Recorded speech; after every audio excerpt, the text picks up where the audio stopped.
and welcome to session 5 of the Order of the Stone, the last session in this mini campaign for Call of Cthulhu. In this campaign, our intrepid investigators have started by heading out in the Atlantic to find the SS Champagne, to discover why it was adrift at sea, and on board they found a scene of absolute horror and destruction.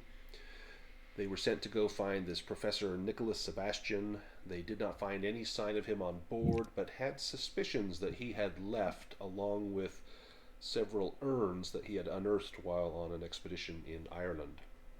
One of the urns had been opened on the ship, releasing some supernatural cosmic being named Agron. And Agron was this thing of black smoke and liquid and tentacles and just absolutely horrible.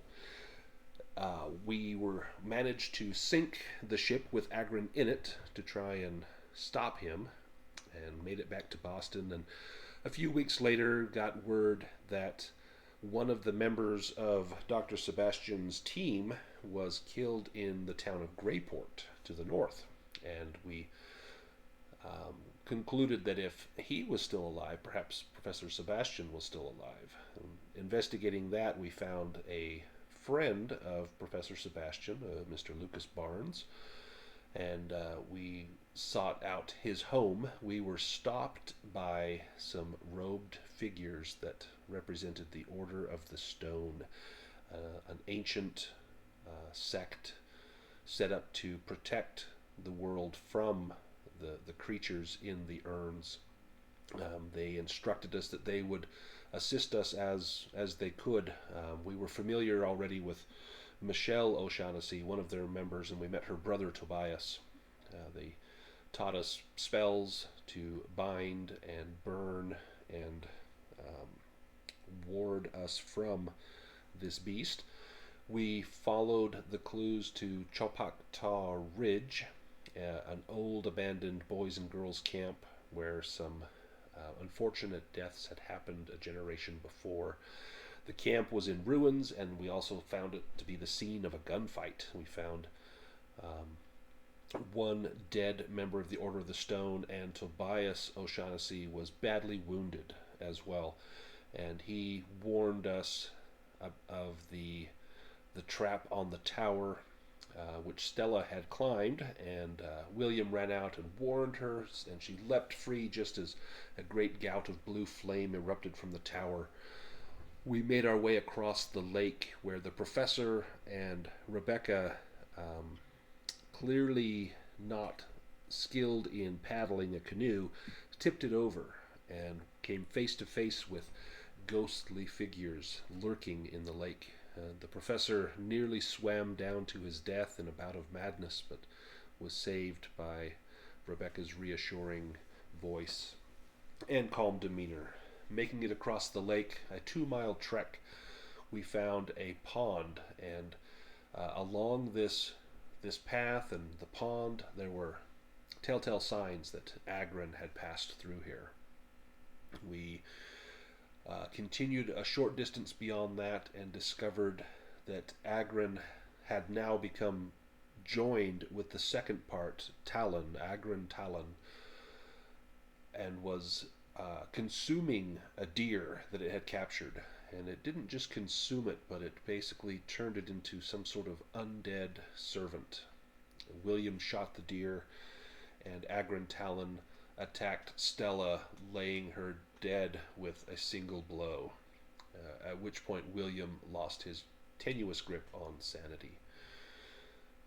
The beast was herded into another warding sigil, much like the one used on the SS Champagne, and Agron Talon was bound by the professor and Rebecca using powerful magics taught by the Order of the Stone.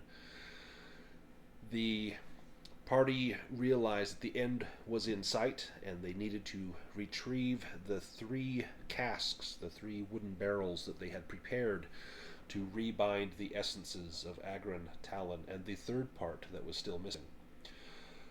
I believe William and the professor stayed back with Agron Talon trapped in his ward, while Rory and Rebecca continued down to get the barrels.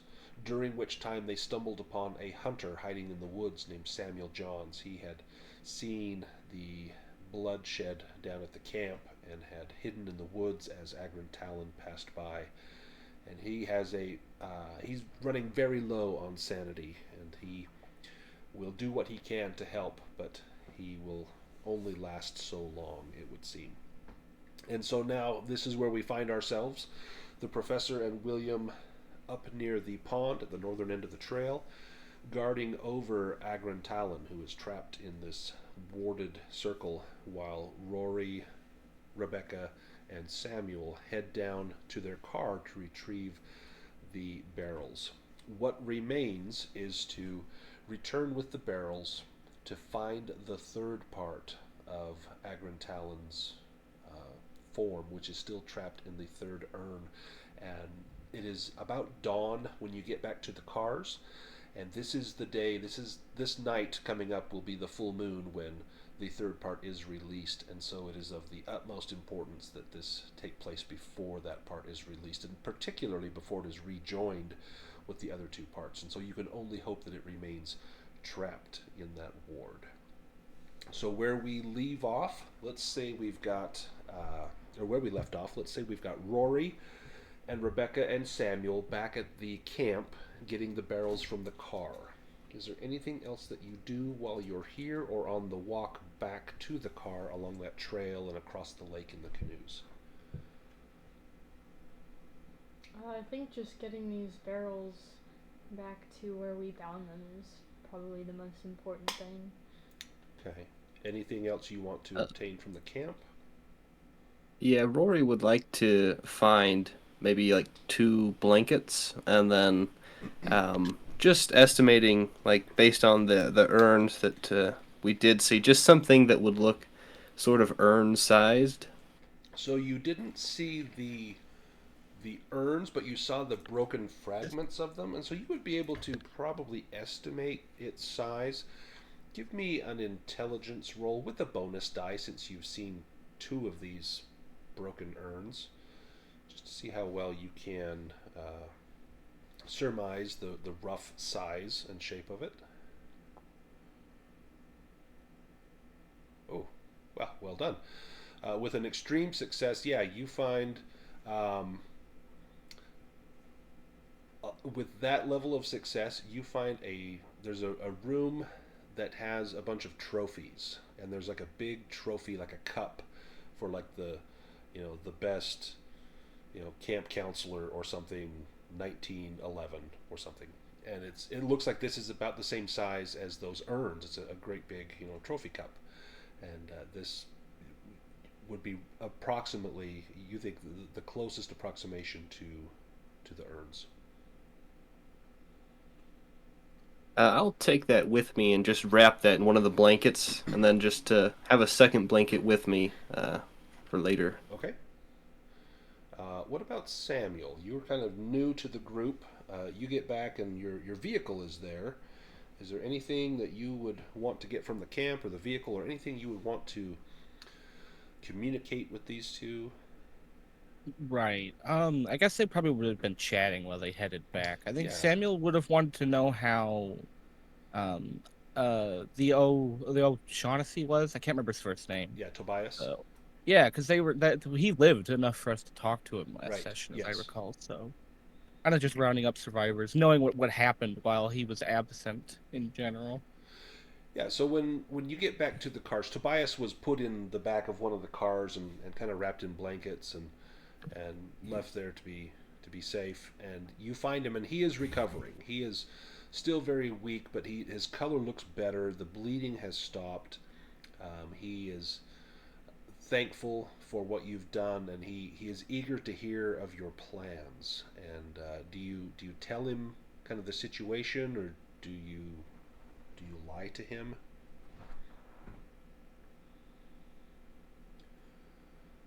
What would what would you?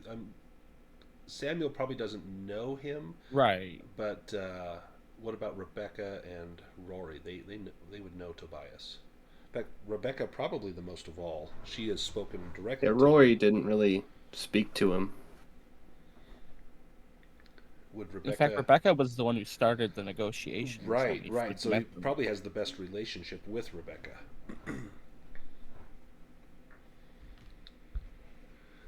What do you think, Rebecca? What would you tell Tobias the truth of what has happened this day, or would you, since he can't really help out in the fight, would you tell him, oh, everything's fine, it's all under? Well, I think if he's like going to be involved in this, I should probably tell him like everything that I know. Okay.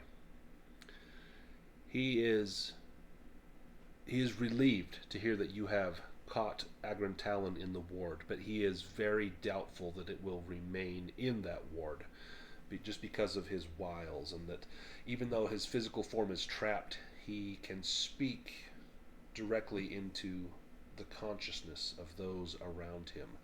And he looks at you with almost a desperate look on his face, knowing that William and the professor are in grave danger. And then let's jump ahead to William and the professor in grave danger. So you pass the night looking at Agron Talon in this ward. And Agron Talon thrashes a bit and tries to press against the edge of the magical bindings, but is unable to break free. And the creature begins to slow its movements and become very still and very quiet. Now, when we left off, I think the two of you were both insane, and William, you are indefinitely insane, but the professor was temporarily insane. So the professor can recover that. And I think we said you were going to try and get some rest and recover. Yeah, I had reset it. I think that's what you Perfect. told me to do. And then a quick question. My Yes. magic points are 5 out of 13. Do So, those recover? yeah, you will recover those. You increase those at roughly 1 per hour, so you'll get all of those back. And same with Rebecca, you will get all of your magic points back. While you are resting, William, you hear a voice inside your mind, and it's Stella's voice, and it's calling you by those sweet names that it used to call you. And your relationship with Stella has changed because of what happened, but I need you to make a willpower roll or power roll. And because your relationship has changed, give yourself a bonus die to resist this. Oh, I like that. Yeah. This demon doesn't fully It doesn't understand know, humans, yeah. right? It thinks Yeah. it's this is the way to deceive him. Little does it know that you are not so easily deceived. And I'm going to roll. Oh, that bonus die saved you. That bonus die helped. Oh yeah. Let me see what Agron Talon gets. Okay. Oh yeah, he's pretty powerful. Pretty good. However, so in the event of a tie, you go by whoever got the lowest, and you got the lowest with 15. So it's whispering into your mind these thoughts of Stella, and you immediately shut it out. And you know that her body is, or what remains of it, is just up ahead in the clearing. Agron is very quiet and very, very motionless. And you've got time. You're alone here with your thoughts. What do you think about? Well, yeah, I mean, just because my views of Stella have changed doesn't change the fact that Stella is definitely the most important thing to William. I think his life post-war was sort of built around what they found together at university. So I think William's kind of thinking of all the times that Stella misled him, and yeah, misled is the only word for it. Yeah, she deceived you. She tricked you into wasting your time in this whole relationship,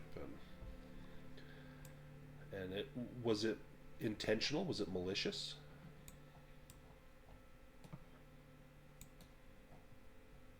Many questions to be asked, and thus is the path to insanity. Right.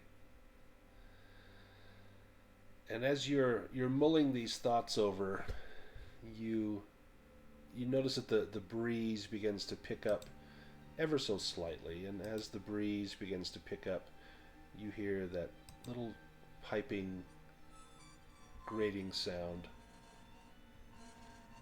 as Agron begins to become more and more active, as though he is displeased that you have not succumbed to his attempts to control your mind. And you look at him and realize that this is what's causing you to have these thoughts, that he's attempting to communicate with you in a very harmful way. How would you react to that? I yeah, that is an interesting thought. I think William is he's actually a pretty smart guy. He's well educated. I think that realizing that none of this is him kind of really like puts a like bucket of cold water over him. Oh yeah. Um, I think he really sees this creature for the first time. Do you speak to it? I was kind of gonna ask because like I don't think he'd be violent, but I think William is a very like yeah he's analytical. I think he would try to understand it if he could, even to the point of insanity, because obviously it's not a good idea to be talking to a caged demon creature who Oh just yeah, killed your and wife. but But you you are know, right on the cusp of that razor sharp edge between sanity and insanity, and so the things that you do now would not make sense to a sane person, but to you would be quite normal. Do you try to communicate with it? yeah, seeing that it's trying to communicate with him, I think that would be William's natural response. I don't know how. I mean, obviously verbally he's not going to be too effective, but It begins to whisper thoughts of great power, and you get a sudden image in your mind's eye of you as bureau chief and receiving commendations from the president of the United States and great fortune coming to you, living life in a huge mansion with multiple cars and boats and beautiful women all around you, probably unaware that these women all have red hair. You don't really notice that, but you do notice that the creature is promising you great power. Give me another willpower roll with a bonus die.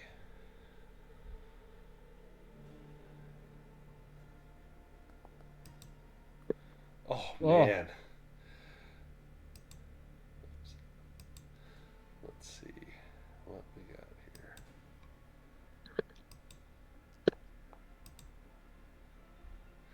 Well, you're getting all the good rolls. Um, yeah, with an extreme success compared to his regular success, you you see this for what it is, and you recall a time when you captured a criminal, and they promised you money if you would let them go, and they made you all sorts of promises, money and power and prestige, anything you wanted, just let them go, and you did the right thing. You sought honor and duty above those things. And the same thing happens now. You recognize this is just a trapped creature begging for its life, and you have a great disdain for that. And you turn away, and Agron Talon, recognizing that it has no hold over you, lets out a great squeal, grinding sound, and begins to thrash again against the bonds. The professor would wake up around this time. It is about an hour before dawn, and he's well rested. He's recovered from his insanity. He sees the creature in the wards, and for a moment he thought maybe this was just some bad dream, but he realizes no, this is really happening. What do you do for the last hour before dawn, Professor? Oh, quite a precarious situation. I will search for something to set up a small camp with. I don't really have any supply. I don't have much in the way of supplies, but I can at least I don't know. Hope you get out of here. Sorry, my cats. Um, I don't know. I'll scout out the area a little bit too. Just an idea. The professor had that. I think they had a spell that let them like animate, like a flesh golem. Would that be able to guard the ward, and then they could like distance themselves, like, and build a camp away from Agrins, so that it's not trying to, like, tempt them? So you would need some flesh. It's kind of twisted, but you could use Stella's remains to make this Right. flesh golem. The Um, only other complication would probably be that it costs sanity, doesn't it? Let me let me look at that spell. I know that like some spells do. They don't all, but like if you get, instantly sent insane, that'd be pretty awkward. This one, there is a cost in insanity. He is no longer insane, so just if he ended up losing 5, Oh, okay. so there's a small risk to it, but that is a possibility. If you wanted to cast that, I'm you not sure why I would want to cast that. Like the concept itself is extremely horrifying. right.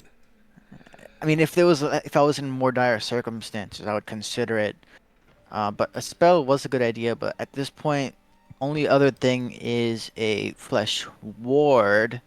Yeah, so It, you could definitely do that. You have the thine skin be as beast hide. You could cast on, that lasts for 24 hours. So you could cast that on yourself and on William. that seems like a better Oh idea. yeah, 24 I'll go hours. ahead. That's the big stuff. Yep. And All right, so yeah. every magic point you put into it grants 1d6 points of armor. So you've got probably two, three, four, at least 4 hours before they return with the barrels. So you'd easily recover those 4. However, you recall Rebecca mentioned that you were standing on some ley lines, and you know that the magic point expenditure will be lessened. And so, how many magic points would you want to spend? And you would have to cast this twice. There's no. I don't think there's any sanity cost. I think it's just. No, there is. So there is a sanity cost for this 1d4, which wouldn't be enough to make you go insane all at once, but it would add onto your daily amount 1d4 per spell. per spell. And you would need to do it at least twice for if you want to do yourself and William. Okay. I'm definitely gonna do it. Actually, he is insane. Hmm. But he has been rolling good, so I'll go ahead and Yep. I'll go ahead and give William. I have 13 points, hmm and we're expecting them in like 4 hours. You said. Yeah. Okay. Let's do 3 points each. Okay. So, and you find that it is actually only going to cost you 2 magic points total because of the Whoa. power of this ley line. All So, right. I'm going to have you roll 3d6 for yourself and 3d6 for William. And then on your character sheet, if you unlock it, there's armor is underneath your education. You can add this many points of armor.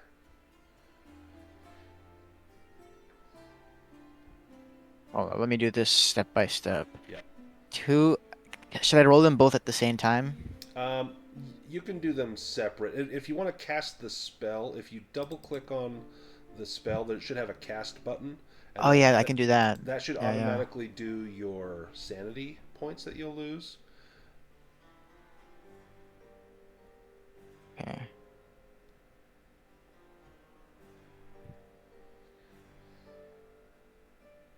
There we go. Cast. And I think you made your Oh, nice. nice. So you lost one sanity point is all. No big deal. And I'll cast again. Yep.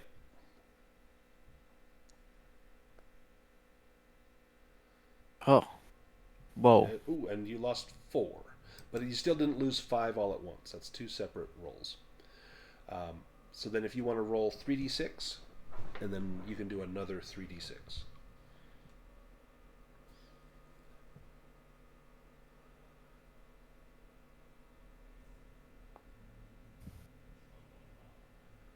Nice. So 9 points of armor for yourself, and then roll it again, and this will be William's armor. 6 points of armor. Not for bad. William. Not bad. Okay. And then where did you say I had to add that? So on your character sheet, it's just below education. It should say armor. If you unlock your actor, you should be able to access that. If you can't get it, I can do it for you. So there's the little lock that's kind of on the right side. Yeah, and then just type in the 9 points for the professor, and then under education, you said? so just below education, it should say armor, and then just there should be a blank spot you can click on. Oh, I see. And then put in you've got 9 points. 9. Yep. Okay, I got it. Perfect. And then just lock your character. Yeah. And then William, you can do 6 points on yours in the same fashion. Sorry, yeah, I've got no slots. Extra slots though. Let me get that for you. I got you. There we go. There. Now you've got 6 armor. And then as you take damage, that will decrease. So if you take 5 points of damage, it'll go down to 1 until it's all used up. Oh, So- I see it. Okay, I was just looking at the wrong spot. My bad. So your sanity is strained somewhat to call upon this magic, especially next to this beast, which seems to sense that power within you. And it sends out a thought into your mind. Give me a willpower roll. Ooh, Oh nice. my gosh. Okay, well, I thought for sure this thing was going to break loose. It's scared now, I think. Oh, it's Yeah. scared, but it thought it understood humans, maybe. Okay. Not that scared, but You guys have a pretty good grasp on this. In fact, Professor, Can't break a mind that's already broken. Yeah, right. there's nothing there.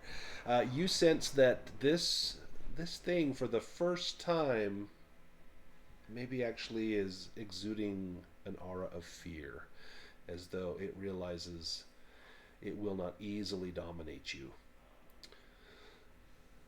Several hours pass, and Rory and Rebecca and Samuel rejoin the group a few hours after dawn.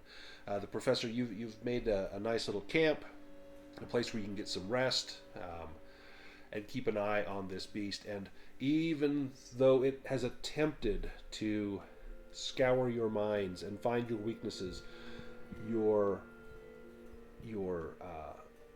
psychic defenses have proven true.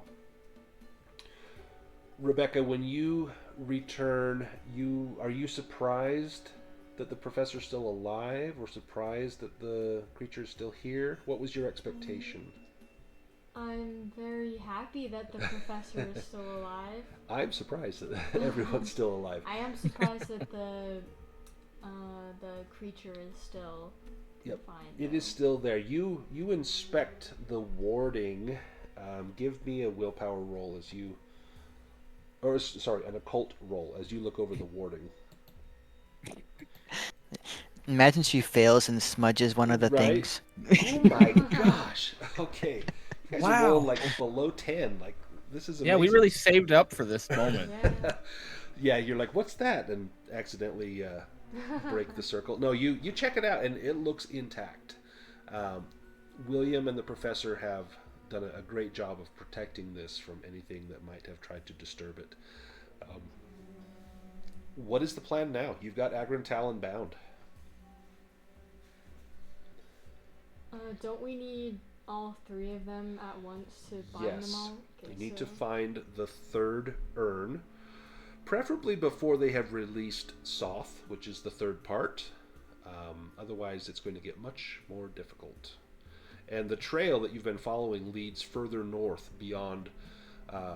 Just up ahead is where Stella, her remains are, and the trail looked to continue north beyond that, if you want to continue that way. I think we should, because I think that's maybe where they are planning to release the other one. Do you guys want to formulate a plan for Yeah, what you I might think William encounter? definitely doesn't want to just go in gung ho. If we could do some scouting or something, yeah. Some kind of plan. That's what I'm saying. Ideas. I guess we don't really know the area, so coming with a plan is not so simple as it seems. Is everyone going to go together, or does someone want to stay back with Agrin? Or Agrin Talon? Good point.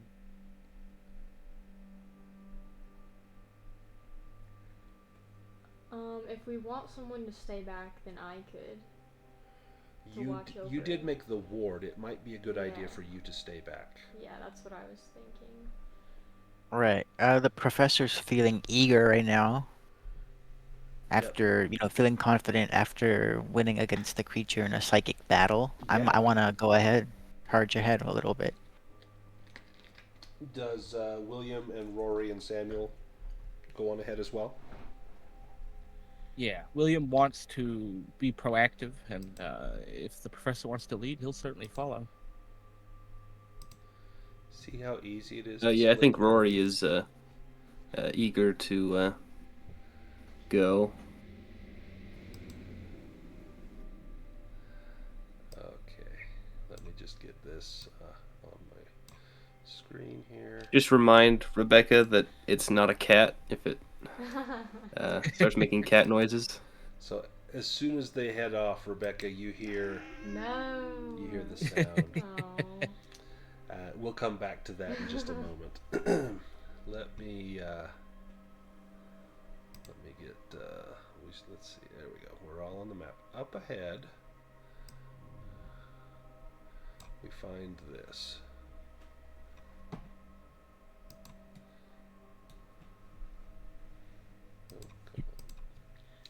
The trail widens, and the forest gives way to a meadow choked with vines, brambles, and dead-looking trees. A path has been hacked through the middle of the meadow, leading into the woods on the other side of the clearing. Overhead, you see strange purple clouds gathering in the skies as they begin to darken. The clouds swirl slowly in a clockwise direction, and as you watch, blue lightning flashes between them with a loud crackling noise. As you contemplate crossing the field, you see a pair of strangely dressed figures walk out of the wood opposite you and wander into the clearing. They stop and look around before disappearing in the blink of an eye. It's almost as if they were never there. Professor, give me a history roll.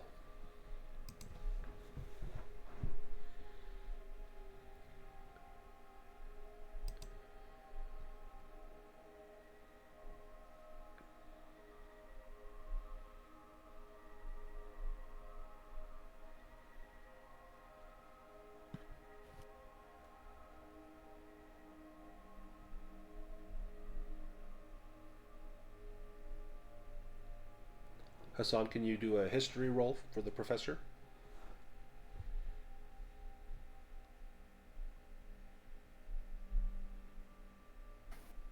Hmm.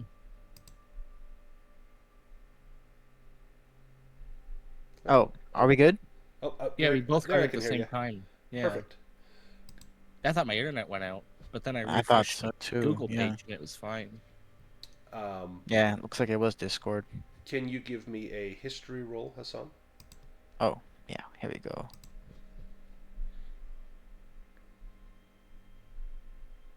No.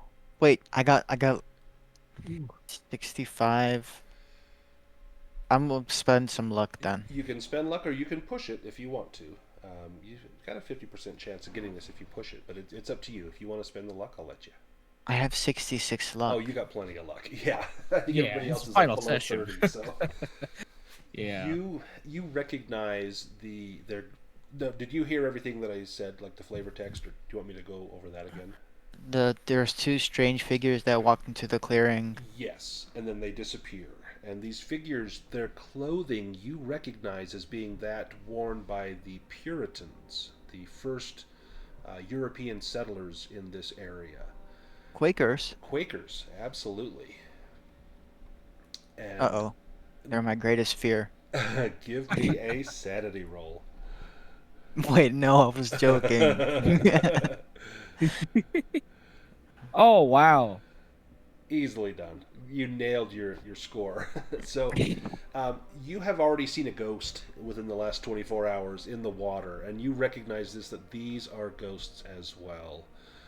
That these specters are here, much like the girls in the lake, and these ghostly forms moving about. Perhaps it's something to do with Agran Talon, something to do with that being that has caused the spirits of beings that have perished here to wander aimlessly through the land. These beings do not seem to notice you as they blip in and out of visibility. However, you are the only one that sees them. Uh-oh. Let's see. Do you bring it up to anyone else that you're seeing these things? I guess first I have to figure out. I wave everyone out, wave everyone down, and whisper to them. Does anyone else see those figures? Walter, you and Rory and Samuel, you don't see anything. All you see are a field filled with overgrown gravestones. Uh-oh. I'm seeing ghosts. But that can't be true, right?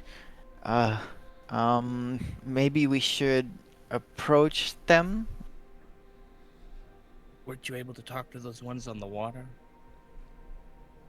I was mostly drowning, I think. Right. Uh, That won't happen here at least. yeah, hopefully not. I don't think William would follow him. Could I like cover him? I've got a rifle. Yeah. Just like find like a good spot by a bush or something and Yeah, in just fact, hold cover. there's a headstone that's it's kind of leaning a little bit to the side with age. It's it'll topple over in another 100 years, but you could use that as a rest for the rifle, and it would also give you significant cover. And then, actually, do I have anything? Right now, I'm recalling any of my, you know, the books I've read, trying to think about anything in terms of ghost stories, how people placate ghosts. Perhaps I could, like, charm them into liking me. Yeah, so actually, this was one of the ways that you and Rebecca became better acquainted, is that she had a fascination with ghosts and the otherworldly myths and stories.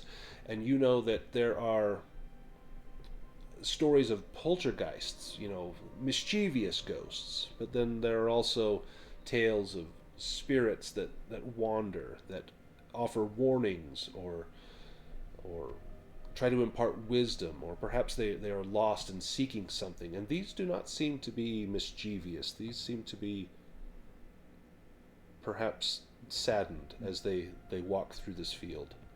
Saddened. I was thinking, like, beautiful, maybe, but They are very beautiful. In fact, you find them very, very attractive. Just glistening yellow and white light, and their faces are they're not skeletal or frightening in any way. But they look as though they're unhappy.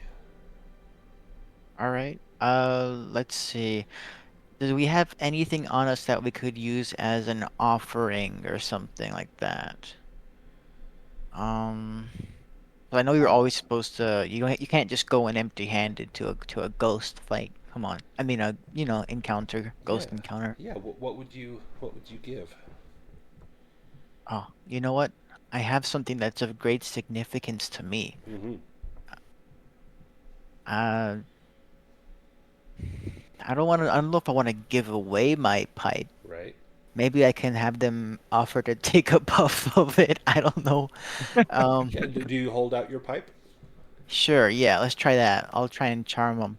You see a man in the tall Puritan hat and black and white clothing. Even though it's white and translucent, you recognize that it would be black and white clothing, very plain. And he sees the pipe that you hold out in your hands, and he slowly approaches. and he holds out his hand as though to take the pipe. And you see his other hand rubbing his chin thoughtfully, as though this is one of the pleasures he enjoyed in life, and he has not had the taste of fine tobacco in centuries. And his hand reaches out, and as it touches yours, your magic points are recharged. So you can recharge all of your magic points, and I was already full. you are going to regain. Oops. This much sanity by making an offering. Regain 4 sanity. Poggers. Let's see. Nice. 54. That makes sense, actually. A positive encounter with the supernatural Yeah. would make you, I don't know. It makes you More feel sane. better about what has happened, and maybe feel better about your experience with the ghosts in the water. And he sits down next to you, and he puts the pipe in his mouth, and you see, even though it's not lit and there's not even tobacco in it, you see smoke begin to rise from it as he puffs on it, closes his eyes for a moment and exhales the smoke and smiles and says, "You know, the old governor's mansion up the road, someone's taken it over. They shouldn't be there. That's a place of rest, just like this graveyard. My Constance and I have been made to walk this ever since they arrived. Please see to it that we can rest. Evict them from the governor's mansion." And he hands you the pipe back and rises, tips his broad-billed hat, and walks back over to his wife, presumably this Constance, and they begin to walk again into the woods, where they vanish. Very polite people. Very polite, very kind. Very nice. I take a puff of that pipe, and some smoke comes out as well. It does, yeah. In fact, you're amazed that there's not even tobacco in here, but there's this smoke that seems to charge you with determination as far as what must come ahead. Do you continue northwards? Of course.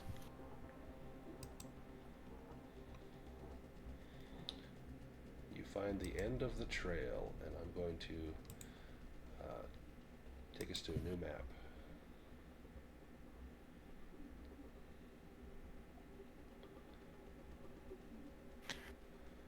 So we're all going to be down here. In fact, let me pull out tokens for you.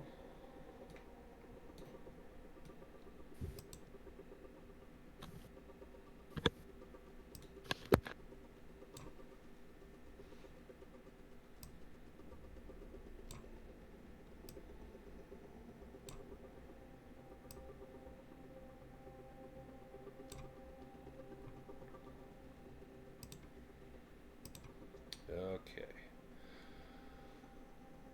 As you make your way onward, you notice that the ground is becoming uneven.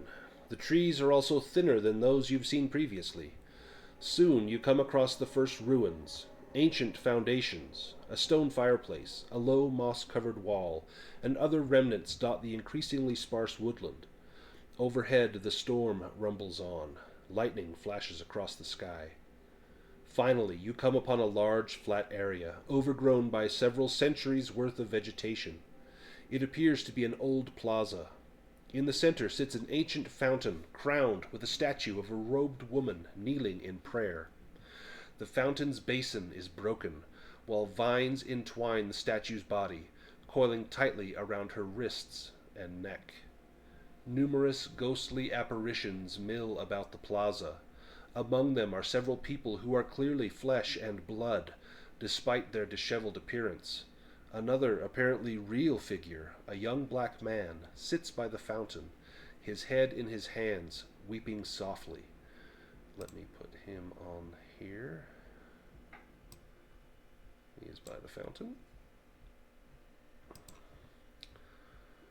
Beyond the plaza stands a large 2-story stone building, missing its roof. It was probably once grand enough to have been the governor's house. Vines and brambles covered the lower windows, while those of its upper levels are gaping holes. The building's front door is long gone, although the doorway is protected by what seems to be a hand-made barricade of brambles, brushwood, and vines all woven together. The storm swirls above you. The pall cast by its clouds makes the day darker than it should be. Lightning periodically illuminates the entire scene. A sudden flash momentarily lights up the building's second story, revealing the silhouette of a man in one of the windows. When the lightning flashes again, he is gone. Let me just drag out a couple more things here. So there are numerous ghosts passing through here that the professor sees. Right here is a very real-looking young black man with his head in his hands. These other two figures, these look very much like Lucas Barnes, that body that had been corrupted with the tentacles coming out of it. And these begin to shamble around the courtyard. Right here is the door to the governor's mansion. It's barricaded by brambles and wood. And up here in a second-story window, you saw a man momentarily in the window. He appeared to be looking out. Let's start with William. What do you do when you see this scene? Yeah, there's a lot to unpack. I think William wants to more like infiltrate. Is there any kind of like, because I mean he sees enemies in front of us. Is there how much of the pathway is free? Is there only that direct entrance? You know, can we go around these ruins to the side of the? Yeah, you could the fountain, definitely work your way through like, the brush and yeah. the trees and get around there. You know what? How about I go out in front and distract them, talk to the guy casually, and meanwhile you go around and sneak around. Yeah, I think Williams. I mean, I don't know if he's looking for just a better like spot for like a flank, if it comes to that or what. But that's kind of his thinking. What about Rory? Yeah, I think maybe Rory would want to keep his presence unknown, so maybe just start just circling the area through the brush to stay out of sight. Okay. And what about Samuel? So the professor is still doing this distract plan because I think Samuel would be like trying to cover him. Yeah, Samuel's got a rifle, for sure. So Samuel could just hide in the brush. William and Rory, just give me a stealth roll with a bonus die.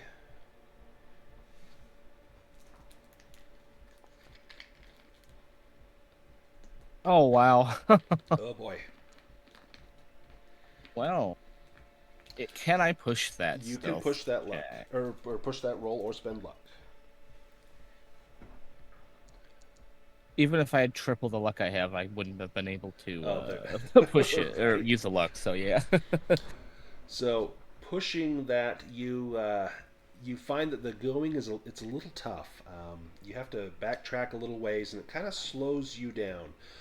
It's going to take you a little bit longer to get around, so Rory's going to have a chance to get around more, a little bit further than you would, but you'll still be able to do it quite stealthily. Professor, how are you approaching this man? Are you walking up to him? Are you trying to get his attention? I'm gonna try and act a bit as if kind of innocent, if that's possible at all. Because he knows we've been coming, right? Right. But I don't think he knows specifically about us, right? Probably not specifically about you. Okay. Give me a persuade roll as you are acting kind of nonchalant, walking through here. Oh, Do you want to spend 11 luck, or do you want to push that? I'm Now, spending if you push, the you luck. can't spend luck, right? Right. If you push, if you push it, then you Alright. cannot spend luck. You have to take the result. fair. It's like some Breaking Bad character development. Uh-huh. The professor is so badass. The ghosts have charged me with energy, you know. Um. Okay. I'll use my luck. I have luck to burn Okay. today. Um, 40, are right? you yes? So No. you would spend 11 on that.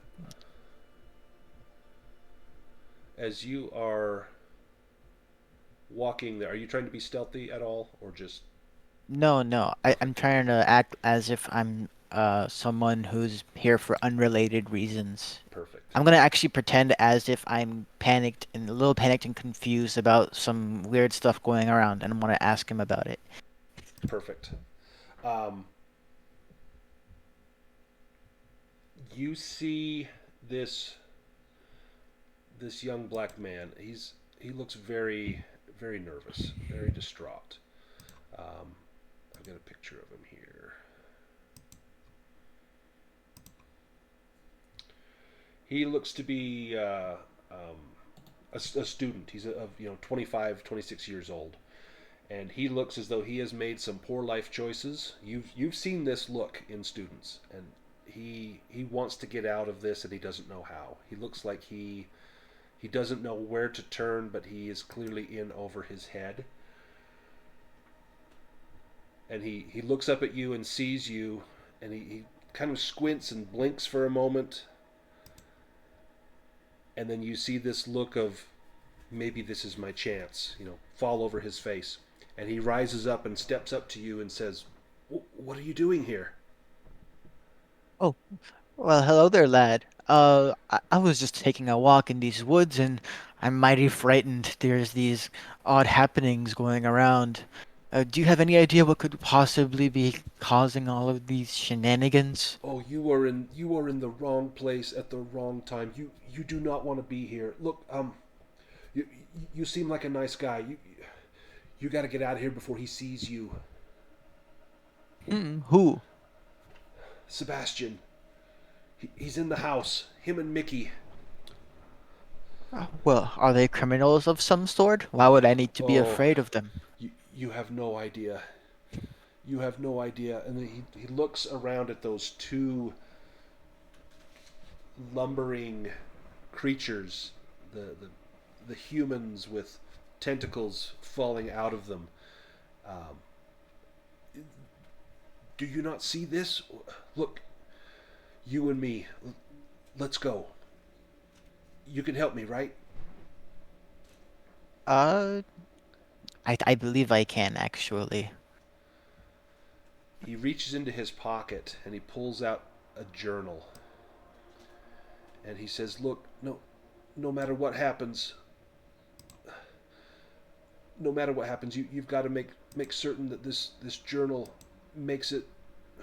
Someone has to know." Let me put the journal into your possessions here. I am a professor, lad. If nothing else, I can make sure the written word goes freely. You now have Terrence Baker's journal in your gear. There's a way in there. You can look. He's going to set this thing free. There's a way in there you can stop it. This isn't the only way, but it's got to help. And he presses the journal in your hands, and he turns around. "Professor, give me a luck roll."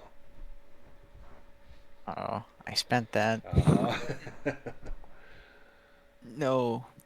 oof.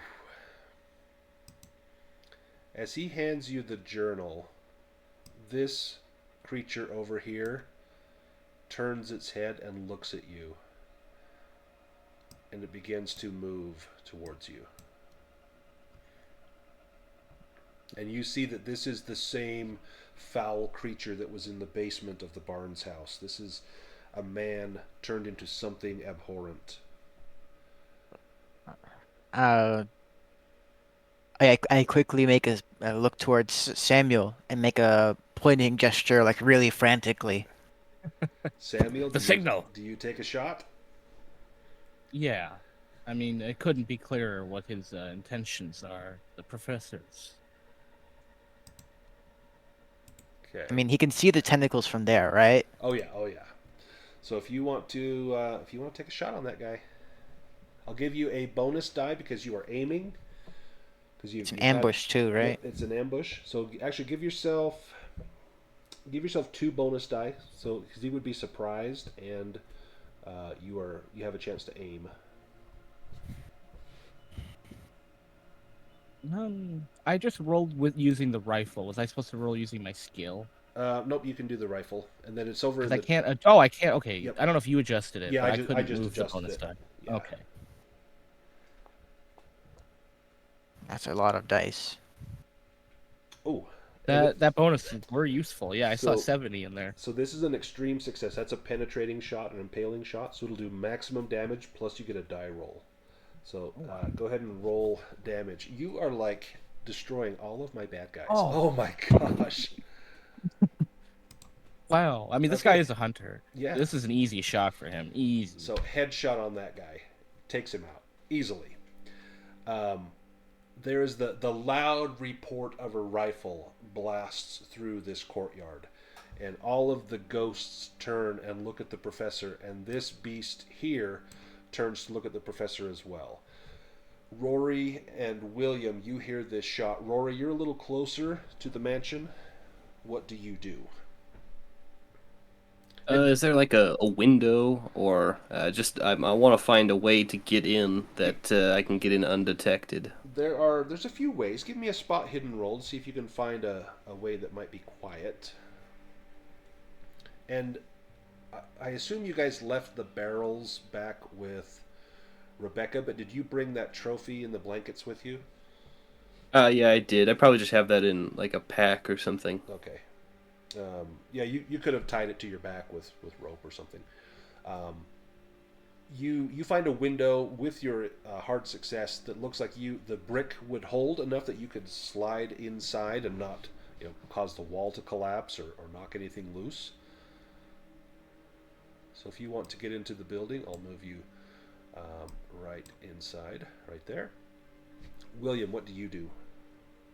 So I was not trying to metagame this when I did it, but I was trying to be further from the mansion. But I noticed I do have a pretty good sight on that zombie, You do, yeah. and I just heard a shot go off. Yep, So you I got- think you I think got line I'm of gonna sight. assume shit's kicking off, Okay. and I think William would get involved.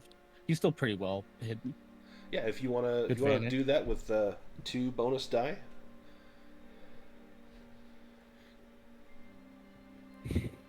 You guys are just totally gonna steamroll this final battle, aren't you?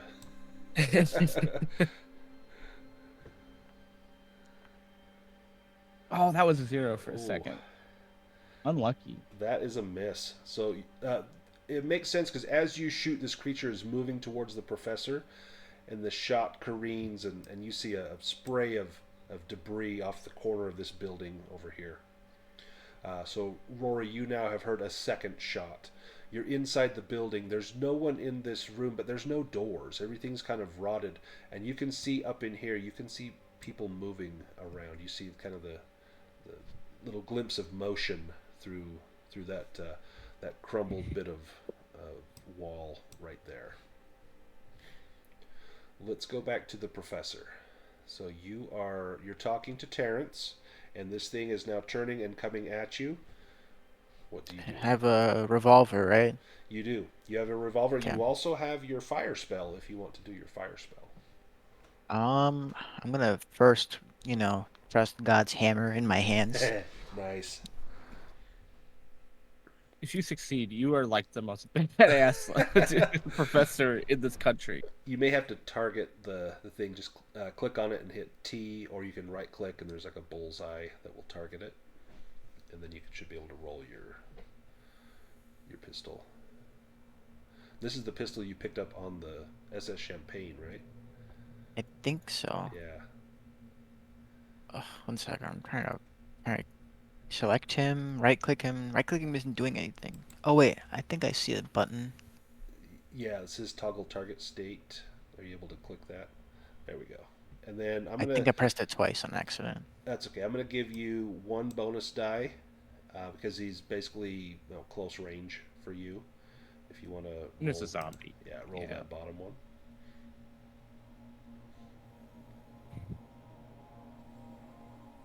I pressed it. Let me try again. Feels like it's lagging a little bit. I don't think that's with the bonus die either. I'll just roll my own. What should I do? Firearms. I don't think I have. Wait, no, I have handgun, right? With Yes. one bonus die, you said? Yep, with one bonus die. Yeah, we'll do it the old-fashioned way, the way we used to play Okay. around the table. Oh No. darn. 51. That was a 10 again for a second. You can't push it. You could spend luck. You could drop 31 luck, Um. or trust Samuel can take this out. Yeah, I'm not gonna push. I'm just gonna go wide. All right. You go wide. The bullet strikes the building right here, and Rory, you actually see the bullet pass through that stone wall, goes right through some crumbled mortar, and ricochets off into the room. But now you see that someone's shooting at the building, right, kind of towards you in your direction. This beast is going to lumber up to the professor, and it's going to attack. Oh, Samuel doesn't get a turn. He'll get a turn here in just a second.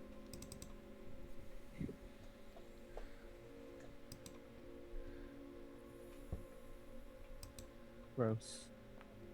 He's Oh. bothering me. Oh, and That has to be a and fail. he misses, yeah. Nice. So he lashes at you. Now you have a chance. You can dodge or you can fight back. So to dodge, you just sort of get out of the way. You know you're going to make it. To fight back, if you get a success, like you're just clubbing him with the pistol, you'll have a chance to do damage. So if you want to do fight back, you can. You just need a regular success. Sorry, I got distracted by my cat. Let So I me- can dodge, fight back, right? You could do fight back. You've got a pen knife or unarmed. You could just like punch it if you want to. So maybe click on fighting back, and then you can choose which one you want to use. Okay. And then versus dodging, what would I have to roll? So if he had gotten a success with dodging, you would just need to get a regular success as well. But since he failed, it's basically like a free attack. So if you can fight I didn't back notice and that he hit him- failed. Yeah. Okay. This time the button worked. Too bad it doesn't make a difference. Oh, and both sides failed. So you guys are engaged in hand-to-hand combat. Samuel, you can take a shot now. You've been able to aim, but you don't have surprise, so it's just one bonus die. If you fumble, you're going to hit the professor. Yeah, it's a risky shot, but I think Samuel's pretty confident in himself. Let me add the one bonus die to that for you. There you go. The first shot was just so satisfying. Oh boy. Oh, Doesn't make a difference though. What are we really used our rolls up. yeah. Okay, let's go back to Rory. You are in the building. Yeah. So does it seem the people in here are like there's a commotion, like they're maybe gonna run out of the building? I'm hoping. You can hear voices speaking now, and one is saying, "We must call him to our aid. Watch the urn, and I will bring him to us." And you hear someone stepping off. It sounds like they're going in this direction, over into here. And then someone still in that room up ahead of you, you can hear them laughing as they're looking out at presumably what's happening out there. Do I have Laughing a at our shot at aim. them, like through the corroded walls? Give me a spot hidden roll to see if you have a shot. I have a rifle on me, so Just going straight for murder? Do you want to spend luck? Or do you want to Can I push just that push roll? that? Yeah, you can push that roll. yeah. If you fail it, then something terrible is going to happen. Uh-oh. Oh. You do not have a good shot, and as you're spending time looking, you are completely unaware that another one of those things has entered the house. You can hear something moving now very close in the room next to you. But it doesn't see you. It's not in the same room, but it's very close. Let's go back to William. Yeah, all right. So William fires misses. I suppose he would try to move up some and then take another shot at the zombie he shot at. I don't Okay. think he's aware a zombie's entered the mansion or Nope, nothing. nope, you wouldn't have seen that. But I can move and shoot, right? Yep, As absolutely. a- You won't get your aiming bonus. It'll just be a straight roll, and you'll have to move some just because you don't have line of sight from there. That's There a you, good bush. and that'll work there. What about this guy? He's in the way. Yeah, don't hit Well, Terrence. I mean, he is repentant sounding, but he's with the bad guys. So if it comes to it, we can say he was bad.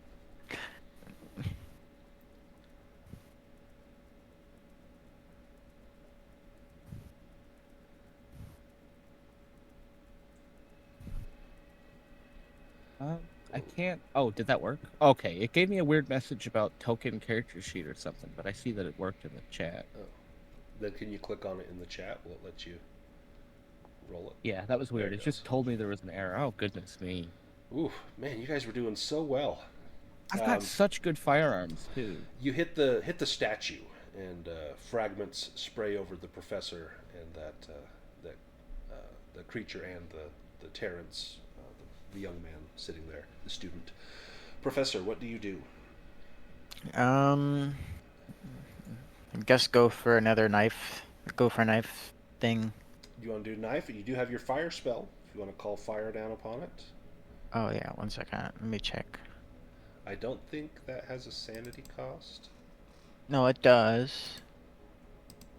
For those witnessing the flame. Everyone here has already seen the flame. When? They saw it. It was in Lucas Barnes' basement. They all saw the fire and the fire on the tower.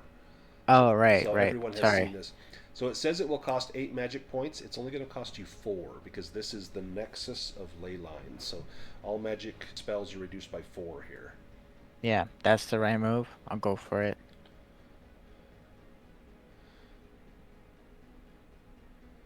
Do I give myself back 4 points? You do. Yep. Give yourself back 4. And it's going to do 1d6 points of damage if you want to roll a d6.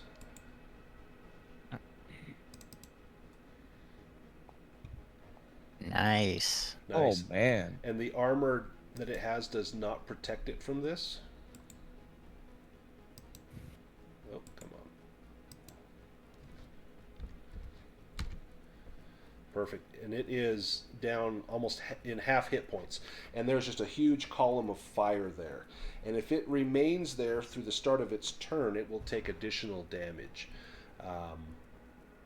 You've got a chance. You can move back as the fire blasts over it if you want to move. Yeah. Yeah, about that far would be perfect. Oh, this is this guy's first time witnessing the flame, though, right? Oh, yeah. Let me. And Samuel. probably yeah, seen some Samuel shit, needs to though. make a sanity roll. He was on the boat. I imagine this guy's seen some Is real... Let me- is the other guy still watching from the window? So the guy, the Terrence, he made his sanity check. You do not see the guy. Like there was the window where you saw the guy was over here. You do not see anyone there, but you do see a face looking through a hole in the wall over here, and the face is covered in blood. Samuel needs to give me a sanity roll as he sees the fire. Good point. Oh, he's not the same guy. Oh, I think I control clicked that. Oh, no, that's fine. Oh, nice. Oh, wow. He will only lose 1 point. Okay. The beast is going to, in its rage, it's going to attack Terrence right here. Uh-oh. Terrence just stood there the whole fight. I think he earned it at this point. I think he's paralyzed in fear, honestly. Yeah, he is traumatized. It probably served him well on the ship. Don't tell me he's gonna get swiped. With fire tentacles as well. Oh, No, he's No, good. he This, missed. this minion sucks. He missed. Yeah, this guy can't hit anything. It is Samuel's turn. all right. Get Well. closer. I I don't think mean, actually it can make a difference. no, the whole if the rifle, you want to be, in Yeah, a yeah. relaxed position But and you not haven't necessarily in moved, cover. so you But will have a chance to take aim. So you'll get a bonus die for that, and you Can Samuel see the guy in the window now? The guy with the urn? are. If Samuel gives me a spot hidden roll, there's a chance he could see him. well, yeah, because he wouldn't just be sitting here while he took a shot. He's probably pulling the bolt back. He might just happen to see something. Who knows? I don't. Did we fill him in about the urn thing though? Ooh, he He does probably I not think we doesn't. did on our shit. way He's to pick up he's the barrels. I he's think we he's got talked something to else to him. look at. Yeah, Yeah, you guys were talking the whole time. he's probably focused on that minion creature, that minion of Agron Talon. So if he wants to take the shot on the minion, he can.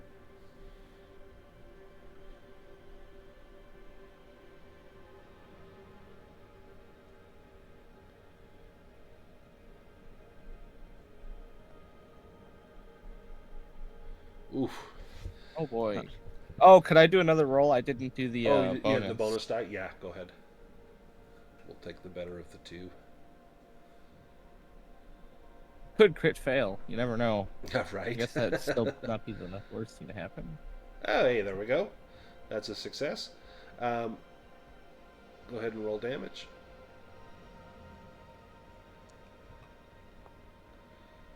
Nice. The armor will block a little bit of that.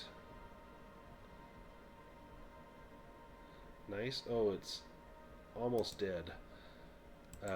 Fire might do the job then. Since it didn't really move, it's probably going to get burned. Let's go back to damage. Rory.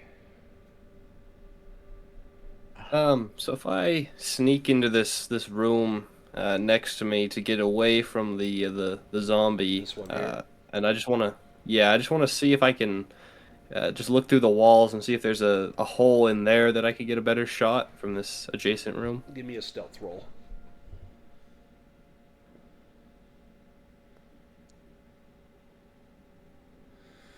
Do you want to push that? I kind of have to. Yeah.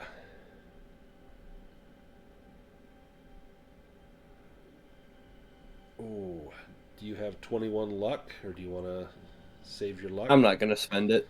Okay. Oh. As you push your way through, you get into that room, but there's a lot of debris in here, and you scuff some of the stones. This creature begins to, you can hear it lumbering and moving. It still hasn't seen you. You do see, you've got a clearer view of this opening here. And as you peek through, every now and then you see the back of the head of someone looking through a hole here. If you want to take a shot, you'll have a penalty die. But then I'll give you a bonus. Well, no, since you moved, so you'll have a penalty die. If you want to, the next round, if you want to aim, you'll get a bonus die to that. Yeah, my rifle's not that high, so I'll take the time to aim, maybe steady myself Okay. against something. Perfect. William, what do you do? So I mean, yeah, he sees this thing's on fire and he hears Samuel shooting. Is Williams going to turn his attention to the mansion? Can he see any obvious ways in from like the east side, or is he going around the back? There's a window right over here. Okay. Yeah, then I think he's going to try to sneak in, see about getting in there. Give me a stealth roll if you're trying to be quiet about it. He's a field agent. Oh dear. Ooh. Do you want to push Oh. that? Yeah, I think so. Maybe he gets caught in the window as he's coming through. Oh, there you go. You manage to get inside, and once you're in here, you see. Let me add these on here. Very clearly, there is a man in this room. He's got his back to you, and let me get this one in here for Henrik. There's another man right there. This looks like a distinguished. Like a distinguished professor. I've got a picture of him here. Uh-oh. This is the big bad. You could look at his mustache. You know. It's like Colonel Sanders. You see that man.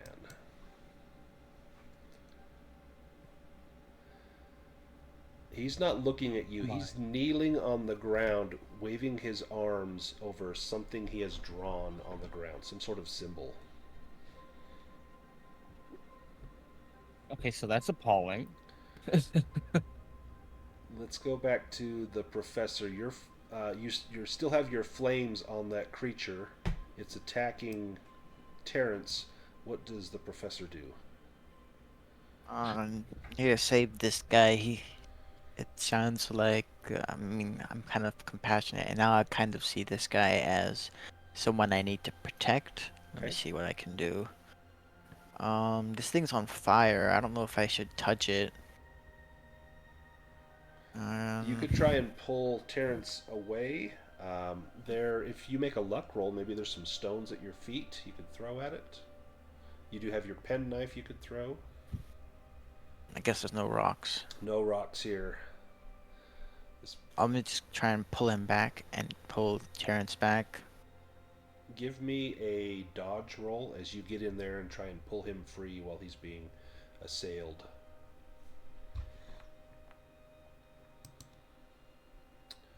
Ooh. Whatever. Do you want to push that? Oh, I can. Because this is not specifically in combat. This is more just trying to time your entry in there.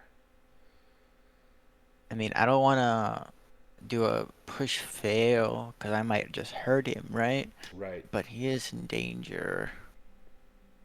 I guess I just stop short a little bit of the battle, You're trying to put reach my your hands up. hand in, and you just I can't get you.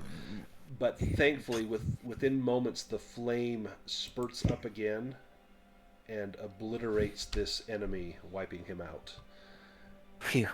And you're able to reach Terrence, and he embraces you, just sobbing all the while about what horrible things he's done. Let's go to Samuel. Yeah, I suppose seeing all the combat outside done, he's probably just going to rendezvous with the professor, see Okay. where they go from there. You want to move him up? Rory, you've taken aim. You can see the back of this person's head, and you see that they're getting a little upset at what's happening. Clearly, it's not going their way. Well, I will try to take a shot at the back of his head then. Okay, you get 2 bonus die.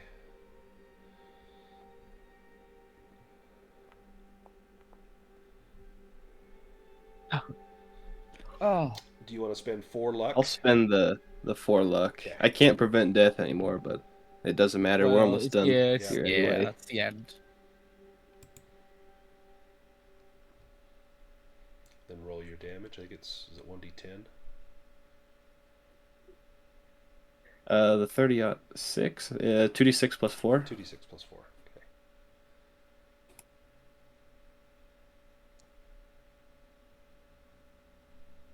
Oh, no, it's plus 4, not d4. Or sorry, yeah, plus 4. Oh. Well, it rolled a 1d4, was a 4, so that's the damage anyway. Oh, sick, yeah. I don't think he has armor. He does not. Okay, so it takes him just in the neck, not quite in the back of the skull. He moved at just the last second. He's down to like 2 hit points. But there's blood just spraying from this wound in his neck. And he reaches his hands up and he spins around and he locks eyes with you. And he's got just a crazed look on his face. And let me post a picture of this guy.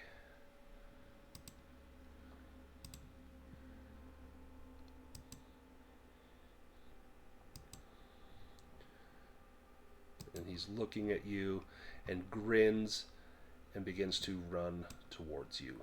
Let's go to William. Yeah. William's having a bad day. This is pretty horrifying. Right. I don't think he really wants to ask questions, honestly. And you hear a loud gunshot in the house. Right. There's fighting going on. For all I know, that my friends outside have been overwhelmed. It's unlikely, but this is definitely a combat situation in his mind. Can I just shoot him in the back while he's doing his weird ritual thing? Sure. Magic is not William's thing. Are you using your pistol? Yeah, I think as soon as he got through the window, maybe even before he was through the window, he'd switched over to his sidearm. Okay. Does he not have he's still insane, right? He is. No, so I'm like, I took like the permanent, not permanent, but like for the rest of the campaign. Yeah. I need therapy So you have basically, and I will go indefinite. insane if I lose any Yeah. sanity. So you have But indefinite insanity. So you are always just like right on the edge. You're not insane right now, but if you lose 1 point, you'll have another bout of insanity. All right. Give yourself, since he doesn't see you coming, and you're point blank, 2 bonus die.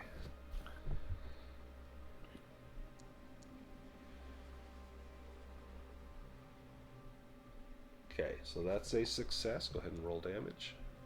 oh, that was almost a 10. Dang. Go ahead and inflict Or is pain it a 0, on I him. guess.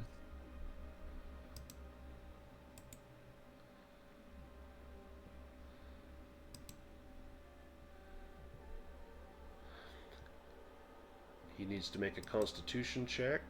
Oh, okay. Oh, So you gave him a major wound. So you hit him, just brained him, hit him right at the top of the skull. You see a little fragment of skull go flying up, and he hits the ground unconscious, and he is dying. He's bleeding out. As you Headshot. as you step in there, you see this glowing circle on the ground. It looks as though he has completed whatever he was attempting to do in this room. Let's jump really quickly back to Rebecca. Rebecca, you are with Agron Talon, and he's looking at you, and he's kind of making his little chirps and squeaks, and you can tell that he's agitated. But then he pauses, and he stiffens up a little bit, and he starts to tremble as though something is calling him, luring him away. And he goes at the one place he knows you are weak. You feel your heart beating in your chest, Oh no. and you see that little black kitty. Oh. And this is a little homeless kitty, and he just wants to be fostered. Give me a willpower roll. And you do not get a bonus die on this.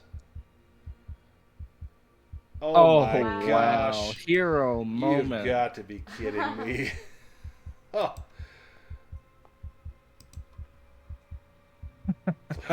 Wow. Okay. You know his tricks. You won't be persuaded.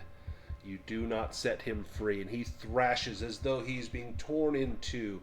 The call, the urge for him to be with Professor Sebastian is so great, but he cannot leave the ward that you placed. Let's go back to the professor. So you and Samuel and Terrence are in the center of the courtyard. You've heard 2 gunshots inside the mansion.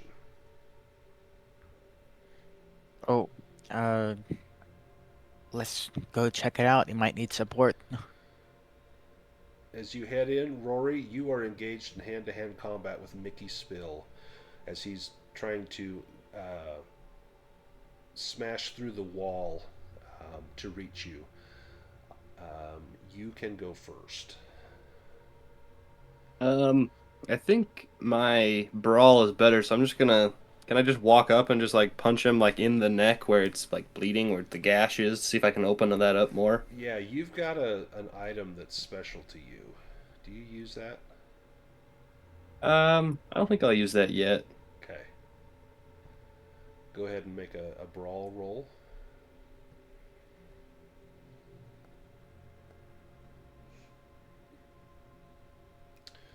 So that, do you want to spend luck?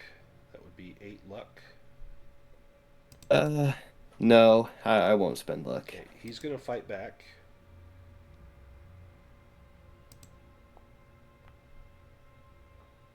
Oh, I mean, he is gushing blood from the neck, I Yeah, guess. and he fails as well. I don't know why that did that twice. And he fails as well. So you're both just kind of tussling, swinging at each other. No one is connecting.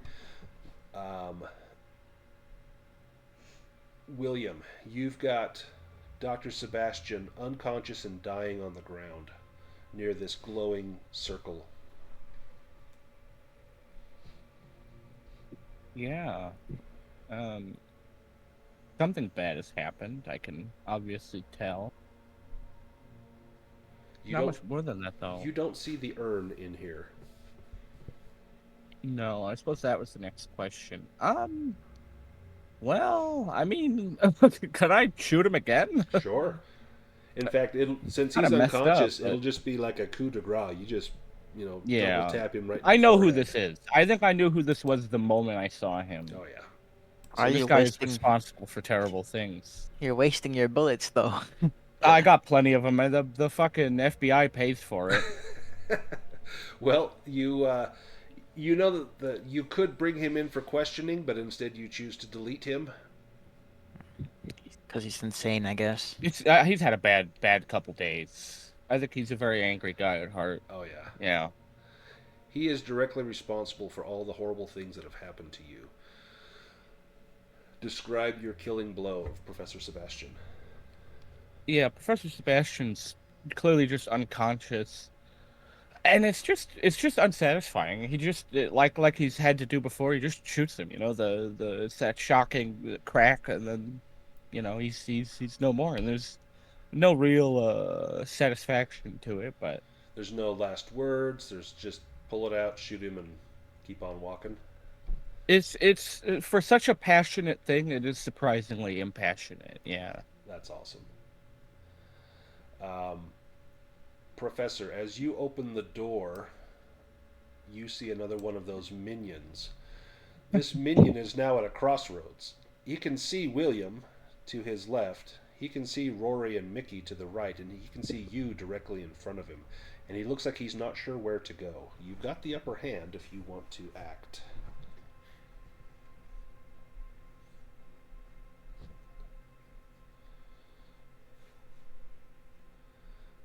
Sorry, 1 second. No problem. Okay, so I'm walking in on the fight, or is it upstairs? Nope. So you're downstairs, and you can see that there's this creature right here that is. It's looking left and right. It can see William. It can see Rory, and now it can see you. The creature. I have 9. But the house is wooden, right? Yes. I don't know if I want to start a fire here. Well, it's mostly stone. A lot. There is some wooden parts. It would. There's things that would burn here. Is it? You think it would be a danger if I set it on fire? As long as everybody got out soon, it wouldn't be too dangerous. I mean, it's there's no roof that's going to fall in. It's mostly like wooden support beams and some wooden door frames, things like that. The urn is probably somewhere in here, though, so we probably don't want to have like some Yeah. debris There's fall on it and also, break it. yeah, you're right. And there's also maybe like books in here, maybe some evidence or something. Right. I don't want to destroy everything. Um, can I do something to allow Samuel to have a better shot? Yeah, you could kneel down and just he kind of pops up right behind you. I'll Um, clear the path a little bit, make it, I don't know, do something, clear the vision. Perfect. Sammy, do you want to take your shot? Yeah, I don't think he needs any further encouragement. Bonus.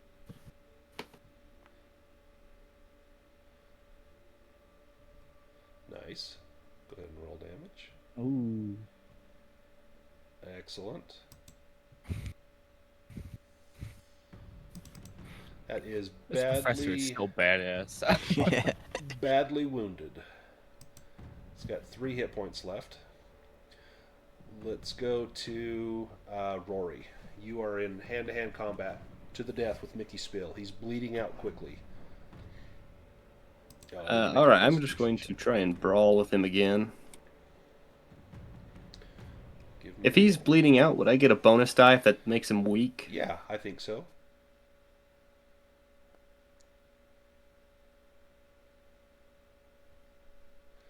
He is going to fight back. He needs to get a hard success or an extreme success, otherwise you are going to be effective.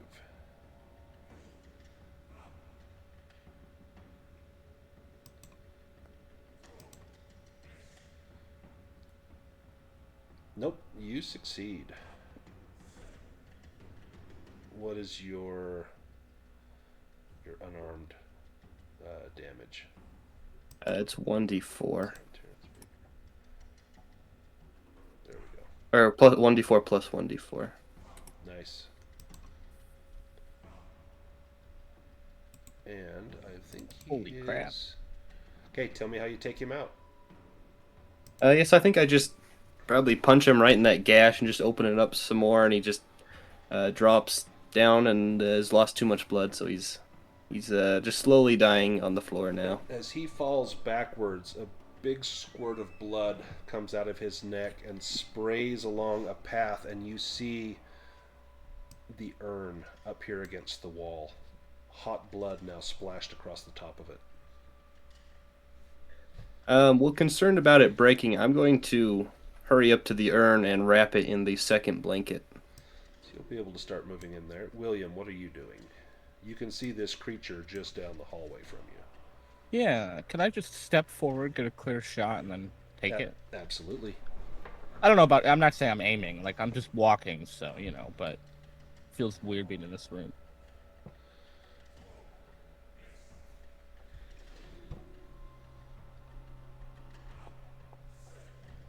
This is very cathartic for Ooh, William. Excellent. Roll damage.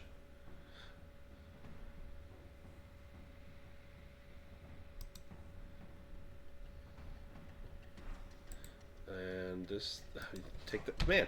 You guys are having no trouble with this. You take him out with a shot to the head. Rory, you are at the urn. It is the runes on the outside of it are glowing with a pale blue light. You can see that it's sealed with wax. The hot blood of Mickey's spill seems to have agitated the urn, as though it requires that blood for something greater to come.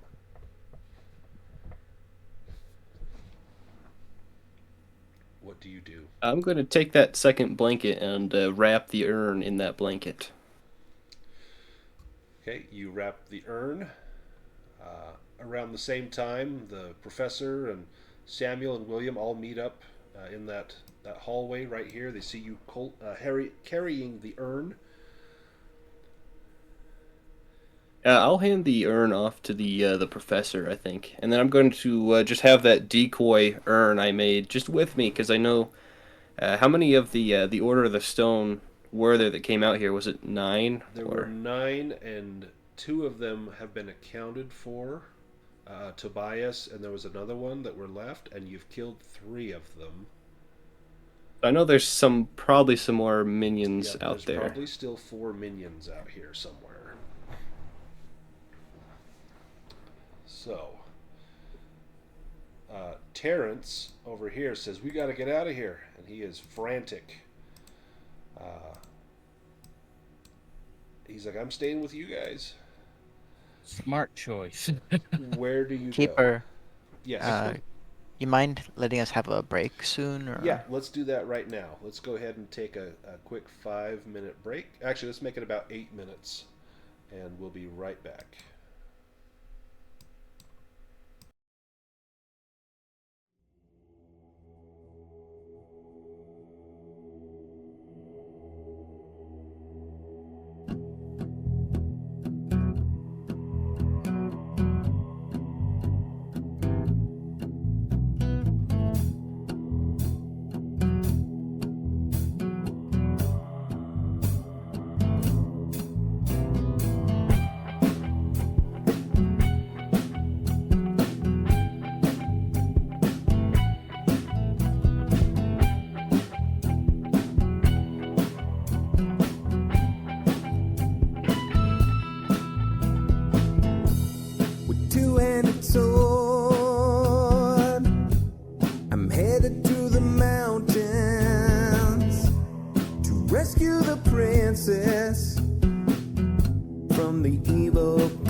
Crappy ranger.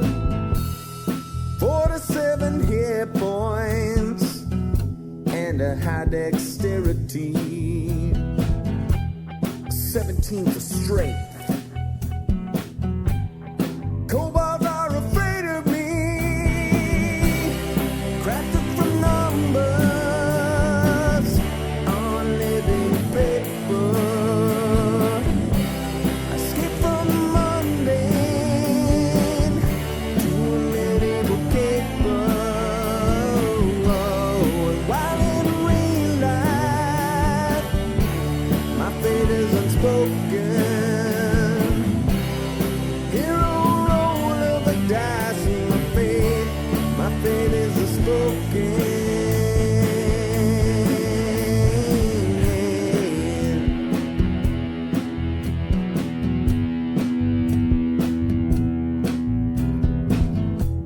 I locate the lair, but it doesn't make much sense to me. I think that the DM might be out to get me. A hero in armor and truth, parts tell my legacy. The flame of my torch illuminates the enemy. I win in a battle, hewing foes asunder. The deeper I venture,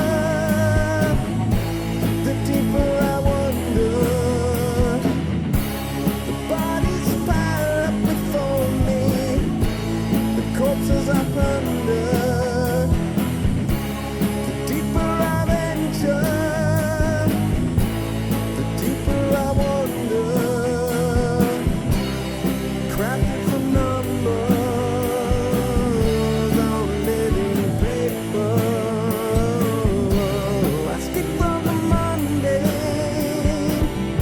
to a medieval caper.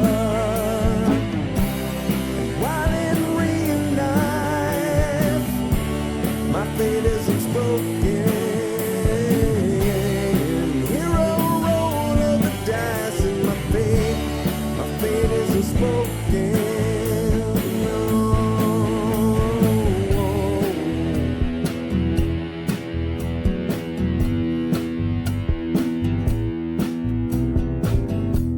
I drink my last potion. I charge through the open gate. The flame of the dragon, try to seal my awful fate. With a handful of dice, 5 times I roll 20. The dragon goes down, the DM will bloody. I leave with the princess, a satchel chock full of gold. We head to the tavern, where my mighty tale unfolds.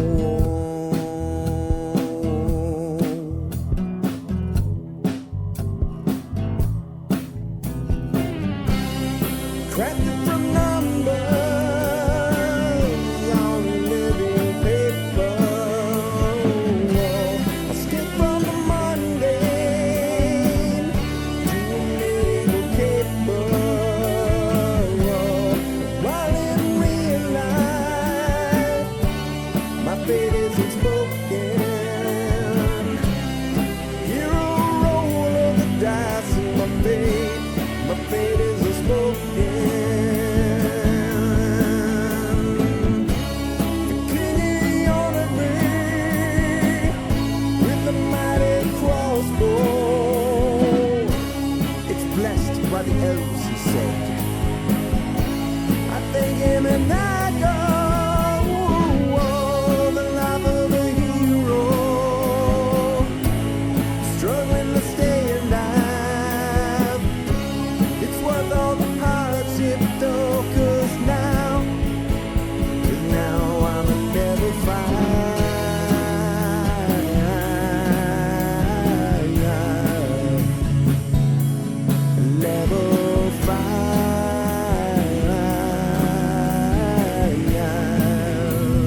I just got back and I have dinner with me, so Oh, perfect.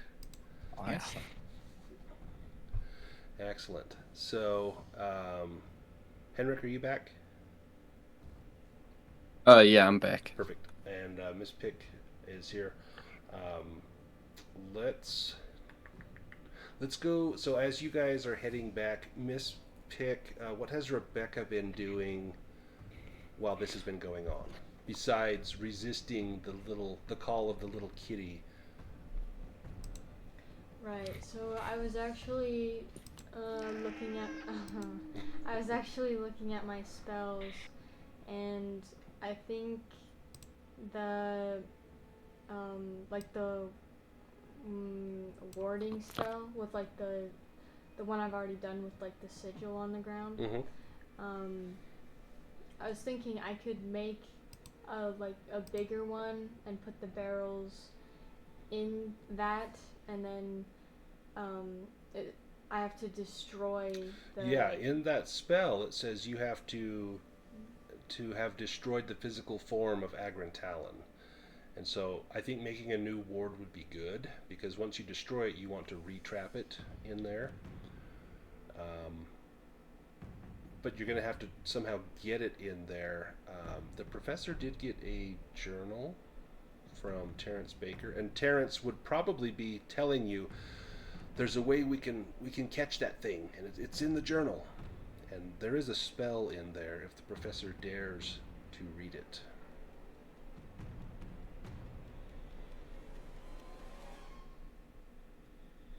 So Rebecca, if you want to make that ward again, you can cast that spell. And the professor just takes a little bit of sanity loss.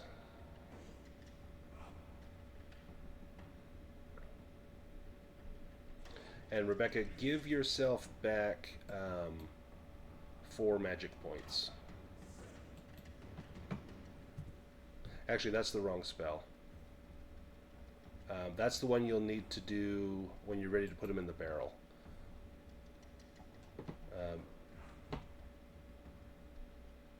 Let me pull up your character sheet. You need to do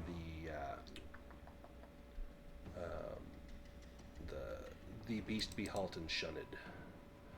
Let me cast that one, or if you wanna cast it.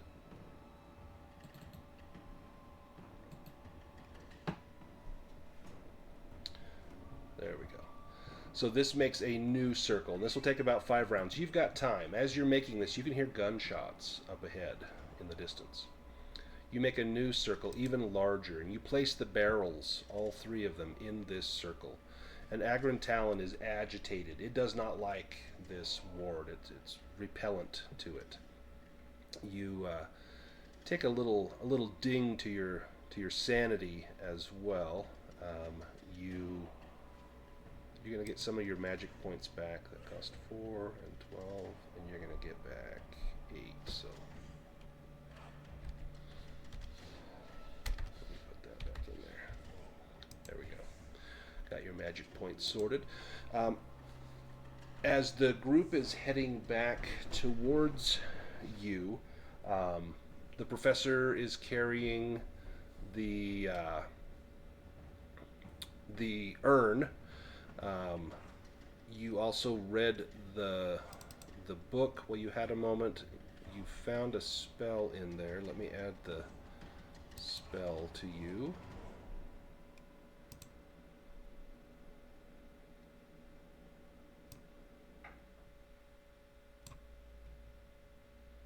Call the beast from the abyss. This spell has 2 uses. You can use it during the ritual opening of a sealed vessel containing one of Agran Talon Soth's essences. This is what Professor Sebastian was doing. The spell can also be used to summon whatever form currently exists on this plane of existence, physical form or essence, to your location, as long as it is not bound by another spell. This works, you pump magic points into it and then make a power roll, and if you can beat Agran Talon, he will be brought to your area.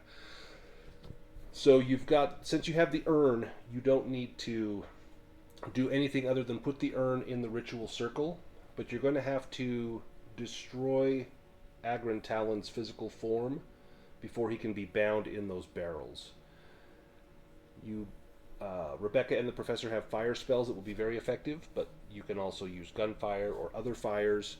But if he breaks free of that ward, then you're going to have to bring him back or lure him into that new ward. And I think with the two of you combined, you'll be able to do that. So as you are heading back to the clearing where Rebecca is waiting, Rory, you hear sounds of pursuit. You hear something running after all of you. Do you chance a look back? Yeah, I'll look back. As you look back, you see 3 of those minions chasing after. Let me pull them up here. I'll just put them on this map. But you guys you're no longer here in this clearing. You're on the trail. You're probably in the graveyard, and 3 of those minions are hot in your pursuit. I will point this out to William and the professor. This does look like a battle. Should we make a run for it, actually? We don't need to really fight anything here, right? Theoretically. But I mean, they're going they to keep might- coming after us, and they're going to interrupt Yeah. the ritual. That's true. Maybe we could run further down and trap them to avoid battle completely.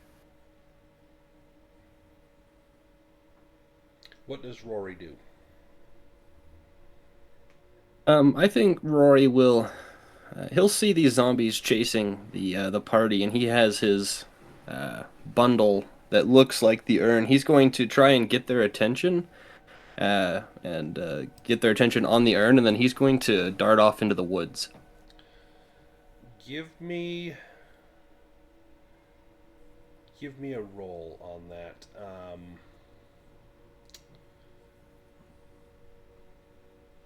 I want to say, give me a persuade roll with 2 bonus die. I know you're not great at persuade, but see how likely they are to follow. They might be drawn to the urn. Oh.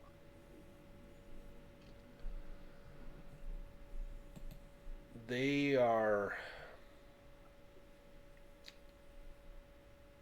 They're a little bit confused. I'm going to say 2 of them are going to pursue you, and 1 of them will not.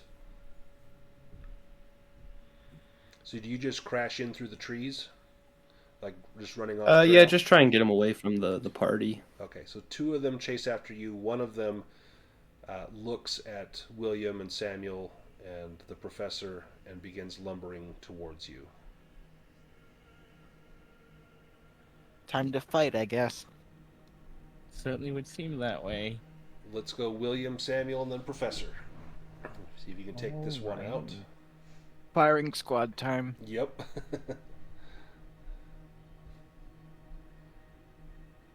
I like to think he would have, is when he got back outdoors, he would have unslung his rifle. We are running through the clearing, right? You said Yeah. maybe by that cemetery. Yeah. Okay. Oh, okay. That is excellent.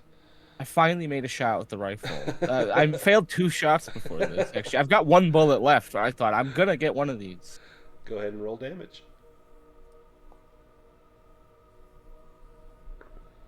Nice.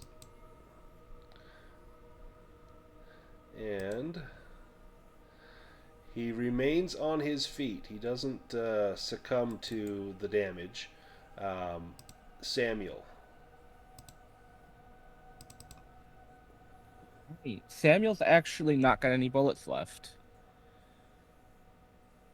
So He probably had some on his person. He's out hunting. He wouldn't just take what was in the gun. Let me reload his gun real quick. right. Whereas William, on the other hand, definitely doesn't have any more ammunition for his rifle. I He told might you have you were another wasting magazine your for his bullets. sidearm, but nah. Well, because William's he got ammo in the shop. So He William's did. got his sidearm ammo. He's got enough for his 45, Yeah. of course. But he's got one shot left on that rifle. So if Samuel, I reloaded his gun, he would have reloaded at his first opportunity. Yeah. There was a bit of calm before the storm. Nice, and roll damage.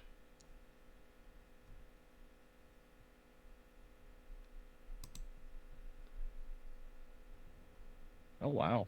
Okay, well, between the two rifles, you managed to take yours out, and you continue running into the clearing. Meanwhile, Rory has lured the other two away. Let's get back to the clearing momentarily, and then we'll get back to Rory.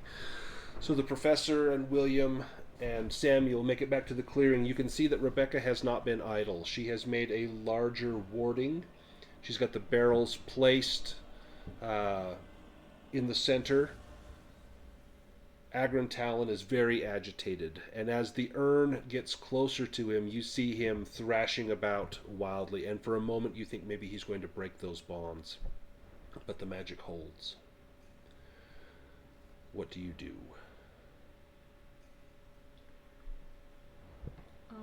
So we do need to destroy the urn for this to work, right? You do. Okay. But you could put it in the new ward that you made so that it would be Yeah. automatically trapped. I would definitely want to do that, and then maybe we could like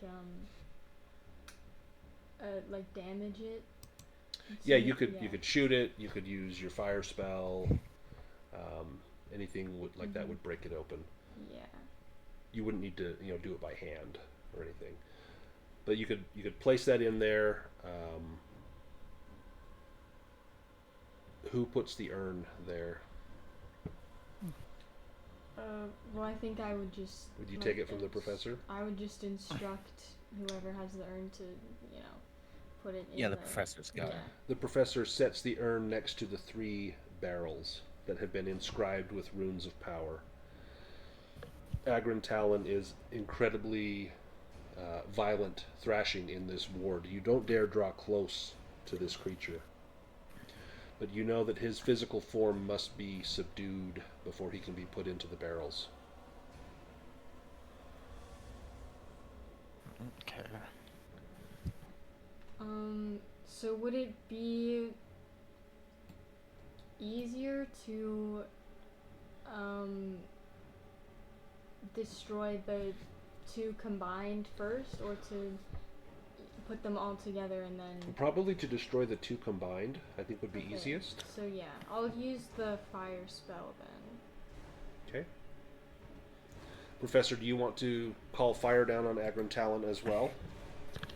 That seems like a fair deal to me. Let me pull him onto the screen so we've got him right there.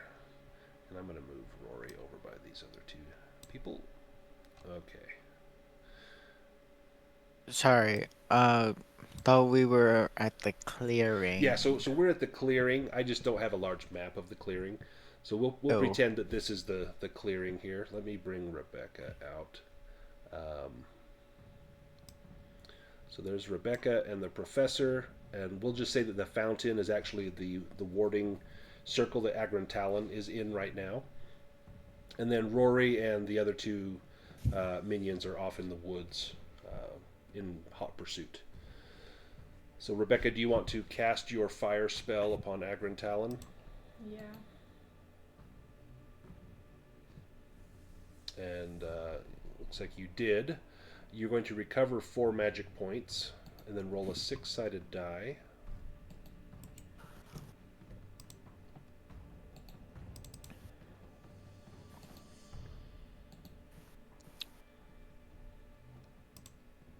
Oh, nice. Very nice. And the best part is he cannot move, and so he's going to continue to take that fire damage. Am I next? You're next. Do you want to do the same thing? Yep. It will only cost you 4 magic points. Oh wait, I have enough. Oh wait, it just took it out. I just noticed. My bad. Let's see. I roll a 1d6. Yep. And I get 4 points back too, right? You do, yes.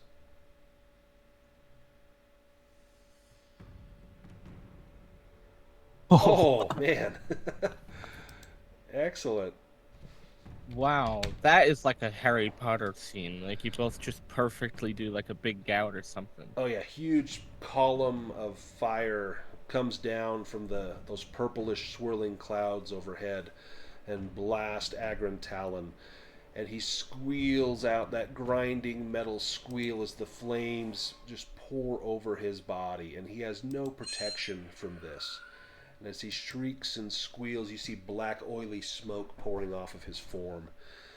He remains in that fire, just burning away, and you see smoky essence beginning to seep off of him, and it is attracted to the urn, which is in the new ward, and that essence begins to swirl around the urn and those barrels as his life force is being burned away by the fire, leaving his incorporeal essence to wander, and the only place it knows to go is to its third companion, to Soth, and so it goes and swirls around that urn, becoming trapped in the process. As this is happening, Rory, you are being chased by these two minions. Give me a dexterity roll as you're crashing through the trees.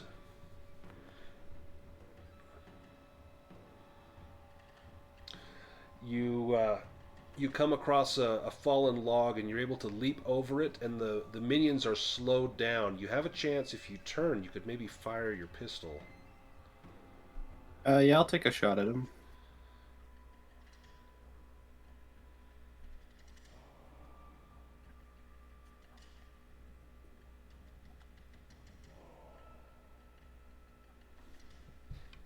Give yourself a bonus die as he's climbing over the log, and your point blanks. That'd actually be 2 bonus die. I can't add those on there. I did it for you.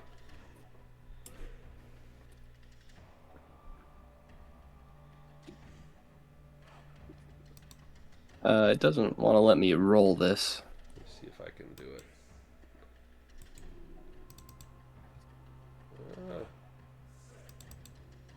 Does not want to roll. Try it again, see if it'll let you do it again. I don't... no, it says it's targeted.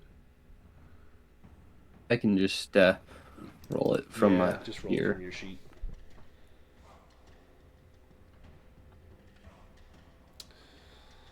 Do you want to spend 12 luck? Yeah, I'll spend 12 luck. Okay. Then go ahead and roll damage on it.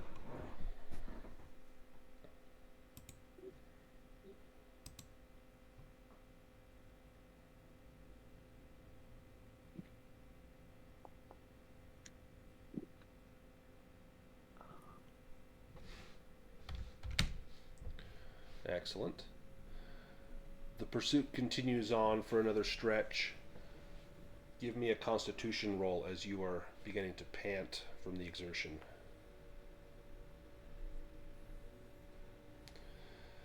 Thankfully, you are not unaccustomed to arduous tasks and strenuous activity, and you continue to draw it away from the ritual circle. One of them manages to get close enough to lash out at you with a tentacle.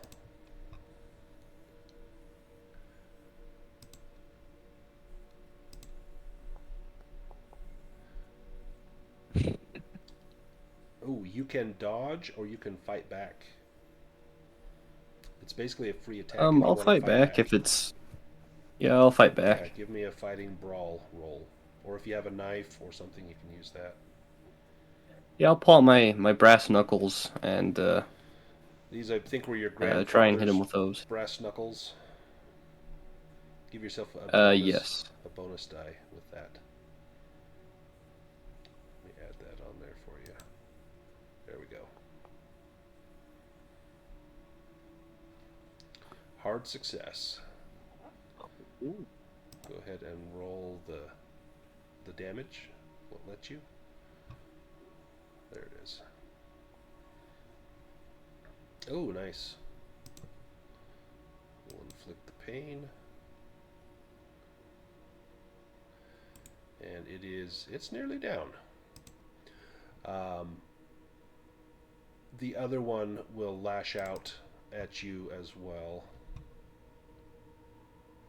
And you find that you've drawn them away, but now they are... Oops, I've got that aimed at targeting the wrong person. Hang on. Got him attacking the professor for some reason. Wow. It's got long tentacles indeed. Through a dimension. There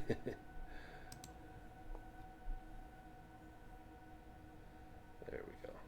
Okay, you may fight back if you want, Rory, or you can dodge. If you dodge, you just need a regular success. If you fight back, you're going to need a hard or an extreme success. I'll try and fight back. Okay, and I'll give you that bonus die for your brass knuckles. Go on, fighting back. Ooh. And you got him. You got an extreme success. So that's a critical injury. So it does maximum. I imagine he just like uppercuts it with his brass knuckles and his head flies off. Oh yeah, these guys are badly wounded. It's your turn, Rory. You're taking on 2 of these guys. You've damaged both of them. Yeah, I'll go at one of them with my brass knuckles again. Just try and bash them. That seems to be working. This one is most damaged there. I think that's the one you're targeting.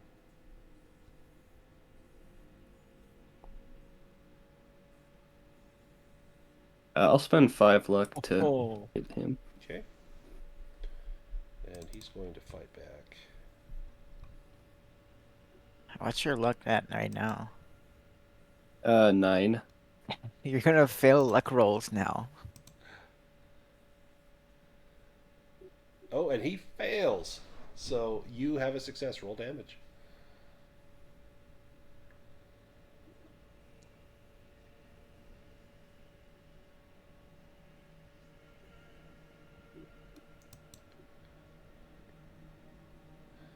He is...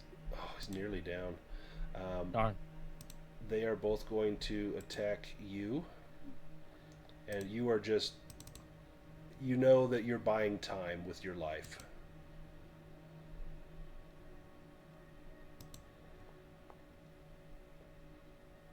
Oh, this is a good success.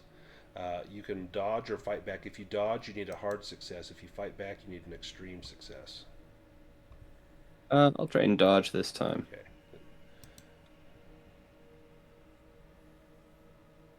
And you got it, but you needed a hard success, so you are still going to take the damage. It's not as bad as the Agron Talon. The damage is like not much at all. But watch him roll high. That'll sting a little. The other one will attack you as well.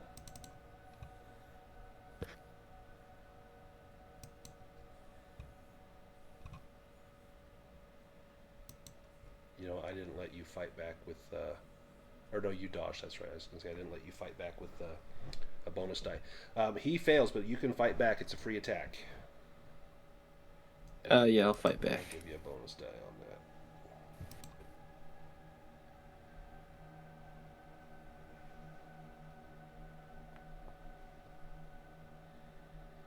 Oh, wow. Okay. Roll damage. Bless that bonus. It is Grandpappy's brass knuckles. I don't think he failed once.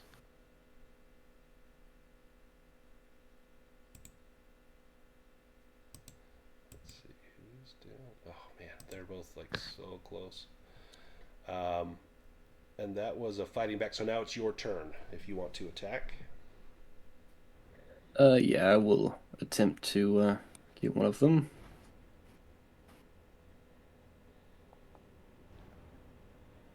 Oh, boy. Man. Okay, they're gonna fight back. He needs an extreme success.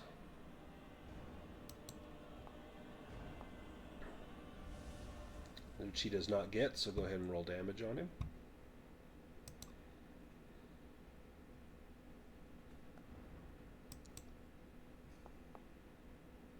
Oh, I don't know why I rolled it twice.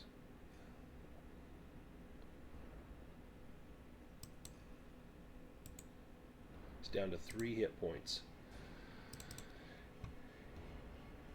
So far, your fighting back has been kicking their butt more than anything. He attacks you, and that is a failure. So if you want to fight back with a bonus die.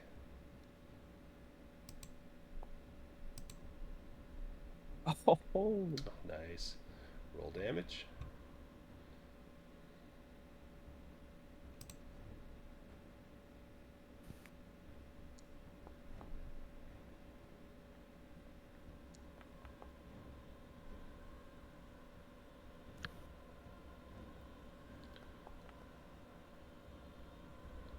It won't let me Let me see if I can. roll the damage there.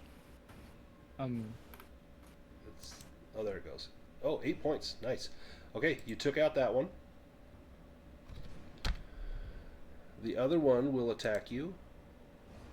Are you going to really take out both of these with brass knuckles? That's hilarious. It's one thing if you've got a fucking rifle, but Right. brass knuckles is really, that is a man's work. Oh my god. Oh. Okay. You want to fight back with the bonus die? Yeah, I'll give it a shot here. No This is way. absurd. Unbelievable. Oh. That is amazing. Critical success. Roll damage. I can't roll the damage Oh. on there. I can. You know what? I'm not even going to roll damage. Tell me how you take this guy out with a critical success.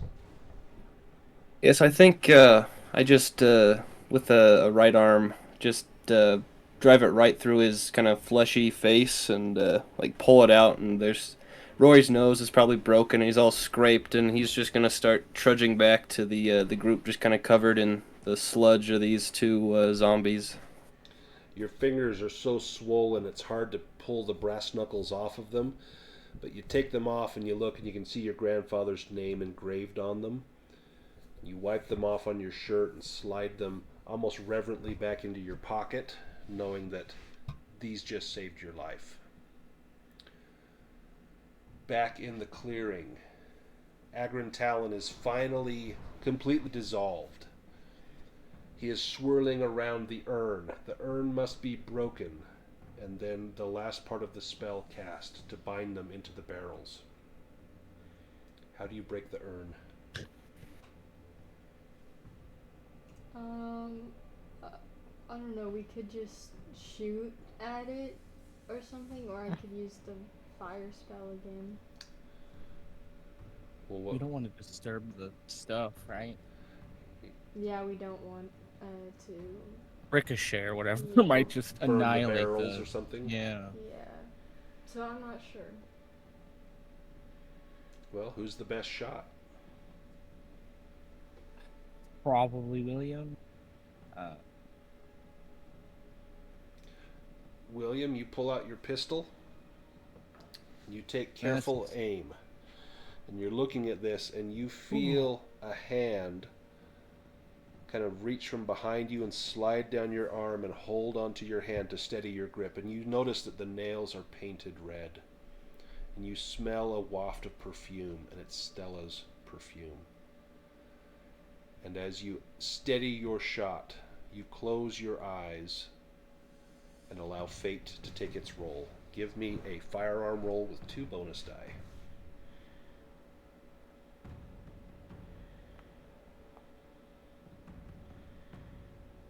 What a moment. An extreme success. It would be embarrassing if you I ran. know. Yeah, 2 bonuses Like on a this. 75. Yeah. With an extreme success, you strike the urn, and it fractures and falls in half. And you see this black smoke pour out and join the rest of the smoke that's now making a small, almost a tornado, a vortex of black smoke around this urn as the 3 parts are reunited after nearly a millennia. Rebecca and Professor, it's time to place them into the barrels. It will only take you magic points. You've got plenty to spare. Why don't you each describe to me how this process takes place? Rebecca, how do you seal Agron Talon in the first two barrels, and then I'll let the professor describe how he seals Soth in the last one. Well, I have my little my the scroll. Mm-hmm. I'm reading from the scroll, and there's like the smoke is swirling all around. It's kind of you know, making the wind increase. It's like moving the trees and such, and it's kind of the sky is gray as I'm and storming as I'm reading this scroll, and the smoke suddenly disperses, and they uh, crash into the barrels and fill up the barrels, and they're bound there. You hear one last cry. Ah. You don't even care at this point. One last cry, and you see, almost like they're full of dark wine, the smoke is completely inside, little ripples on top as the smoke is trying to escape from the barrels. Once the professor puts Soth in, you can both enter the circle and put the lids on. Professor, how do you bind Soth into the third barrel? Soth, as in. The- Do I need to summon him? Well, so when the urn was broken, his essence was released. So his smoke joined the others, and so how do you direct that smoke into the third barrel? I have a spell for this, right? You could use a spell, but I'll just let you kind of just use descriptive flavor. Like, what would the professor, would he call upon a memory or his anger or? I gotcha. Maybe something with your pipe. Is there something with your pipe? As you You know what? contemplate this, you see that Quaker staring at you from the woods, and he nods his head, like, yes, this is time. What if I kind of direct it with my pipe, kind of like, there was smoke coming out of it. I have some poltergeist smoke. I'll drag it towards the the spell Yeah, we're in doing fact, it. as you draw on that pipe and as the smoke comes out, it takes on the form of some of the denizens of this land, of those Puritans who have lived and died here, and almost like hundreds of hands, you see the smoke reaching out and scooping up the essence of Soth and pushing it towards that barrel. And Soth is seething over those hands, and more hands rise up to pack it down into the barrel as that smoke from your grandfather's pipe does this work for you. And you know that it was only through sheer power of will and desire that this happened. And that Puritan across the way lowers his head in reverence, and he vanishes from existence as though he is now at rest and at peace. The professor and Rebecca step into the ward and place the lids on the three barrels, speaking words of power and sealing over them. Rebecca drips hot wax along the edge of the top to ensure that they are properly sealed, and inscribes the runes that she learned from the scroll in the wax. And no sooner are they placed in here than the storm begins to lift, and the skies begin to clear, and a solemnness begins to descend over the clearing. You hear footsteps in the distance, and you see a bruised and battered Rory walking in. You notice he's got a little bit of a limp. One arm hangs loose at his side. His face is swollen. He's scratched and bleeding, but he gives you a toothy grin, wishing that some of you could have seen his finest moment. The scene fades to black. Let's fast forward 1 year. And the professor and Rebecca, you are sitting at school and you're talking over something from a reading that you have found, and someone mentions something to you just in passing conversation about superstitions, mysteries, and you give each other a knowing look, knowing that there are things out there in the world that cannot be explained and that are best left untold. And we fast forward to Samuel, who has given up hunting. He will never pick up a gun again after that fateful day in the Chapakta woods. Rory, he is out at sea. He looks up at the sun with his eyes closed, feeling the warm breeze on his face, breathing in that cool air. This is his calling. This is where he's meant to be. And then we go to William. And William, you are at a park. And this park used to mean something special to you, but it doesn't any longer. This park is now a place where you come to try and forget the ghosts of the past. Each of you the next day receive a letter from Ireland. You open it with great trepidation. It's a letter from Michelle O'Shaughnessy. And she tells you that the Order of the Stone will continue to safeguard the barrels that you have entrusted to their care. And that should you ever have need of them, they will answer your call as you answered theirs. And that's where we end the campaign for the Order of the Stone.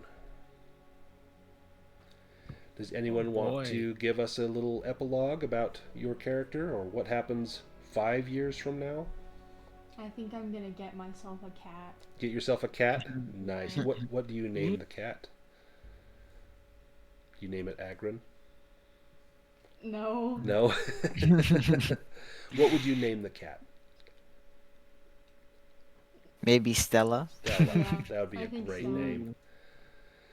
What about William? Where are you 5 years from now?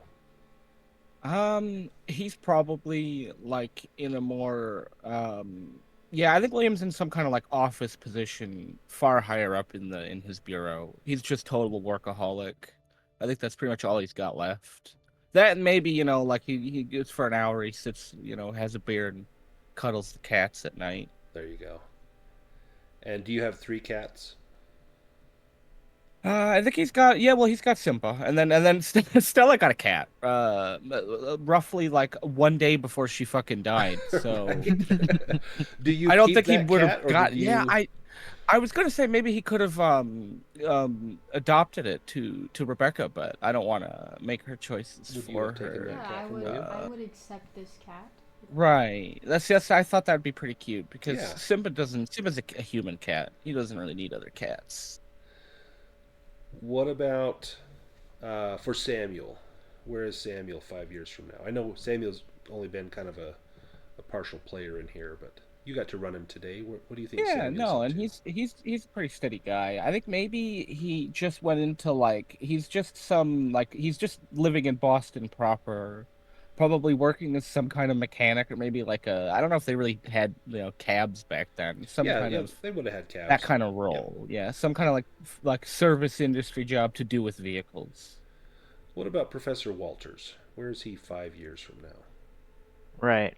I, as a professor, just kind of take a step back from everything after this. It was quite traumatic, honestly, even if there was, a bright light at the end, you know. Uh, Do you write a book? I do write a book, but I like write a pseudonym, Nice, like and a I, ghostwriter. yeah, ghostwriter, Nice. literally. So is it like a fiction type book, but it's actually based on the truth, but you don't tell people that? Yeah, and I also trying to settle down and have a family because seeing all that supernatural stuff made me realize how kind of important it was. Yeah, before you had no belief in any of that, and my, how things have changed now. And what about Rory? 5 years from now, where is Rory? I think Rory is probably now well known throughout Boston as one of the better bar barroom brawlers, but I think he probably is just out at sea. He went to the only place he could go to try and forget about his terrible experience over the last few weeks, and he just tried to get back out to the ocean. While you're out at the ocean, you're out fishing one day, and you're pulling in a long line, and you've done this thousands upon thousands of times. And as you bring up this fish, you take it off the line and you look at it, and you go to toss it down into the hold where the ice is kept, and you pause. And you look at it again, and you notice black sludge seeping out of its mouth and gills. And that's where we end. Beautiful. Perfect. Fantastic. Well, thank you so much for playing. This has been a wonderful experience for me. I hope you have all enjoyed it. You survived. If you want, you can make some last development phase rolls on your investigators. I will turn on development phase mode. There are some rewards as well. Development phase is on if you want to try to improve some skill rolls here. Professor, you're just never going to improve your language skill. That's just never going to happen. It represents me stepping back, you know. And Rory got some good upgrades. Rebecca got one. Samuel got one. And William got nothing. Samuel never uses his gun again, but he's a little bit better with it. Yep, he's better with it. There are some other rewards. Let's see what we get here. So, preventing the summoner's third ritual from occurring, you get plus 1d4 sanity points.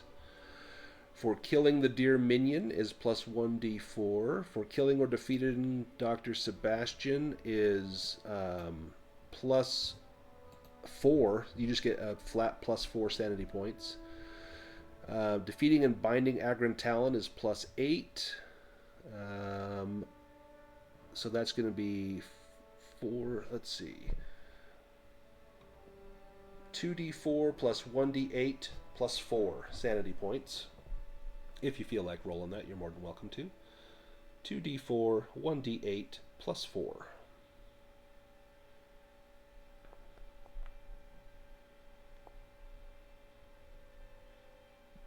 Oh. Hey, nice.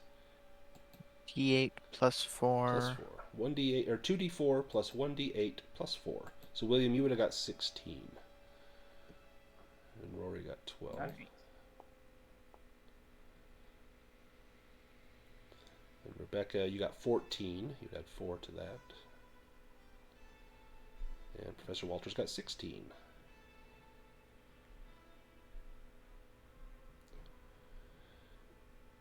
And then you can retire these characters, although Rory may, depending on what happened with that fish and the stuff coming out of it, things may be starting up all again for you. Awesome. Any questions about the campaign, about the plot, about the story, anything you feel like you missed or you want clarification on? No questions, although an observation. We just steamrolled everything. I know. I thought this last battle would be tough, and it's like even Rory is just, taking on 2 of these things and just steamrolls them. I'm like, how does this happen? So, yeah, like there was never. I mean, so you either annihilated stuff or it one-shot you. Like Stella got wiped out in one hit, and technically William would have been killed in one hit in the very first session. It's like Right. there's no middle ground. It's like all or none. So yeah, I mean that, and the fact that you guys went in guns blazing, I thought, oh, this is going to be a bloodbath. And no, it's like you guys are crack shots with firearms, and Rory's Mike Tyson in his prime over there with the brass knuckles. So yeah. That was awesome. That was really cool. It's a fun campaign because it's short, it's brief. It's just get in, get out, and a lot of fun. Some of them, are really long, like Masks of Nyarlathotep. It takes 20, 30, 40 sessions, but by the end you're on your 4th character, but you've had this really rich story. This one is just can I survive 5 sessions? Let's see, and everyone but Stella did, and Stella almost made it to the 5th session, so did really well there. Any other observations or questions or concerns? All right. Well, I am going to go ahead and stop the recording. I'll get this posted tonight. Thank you again so much for joining in the campaign. I know I am running some other Call of Cthulhu games, and you're all welcome to join those.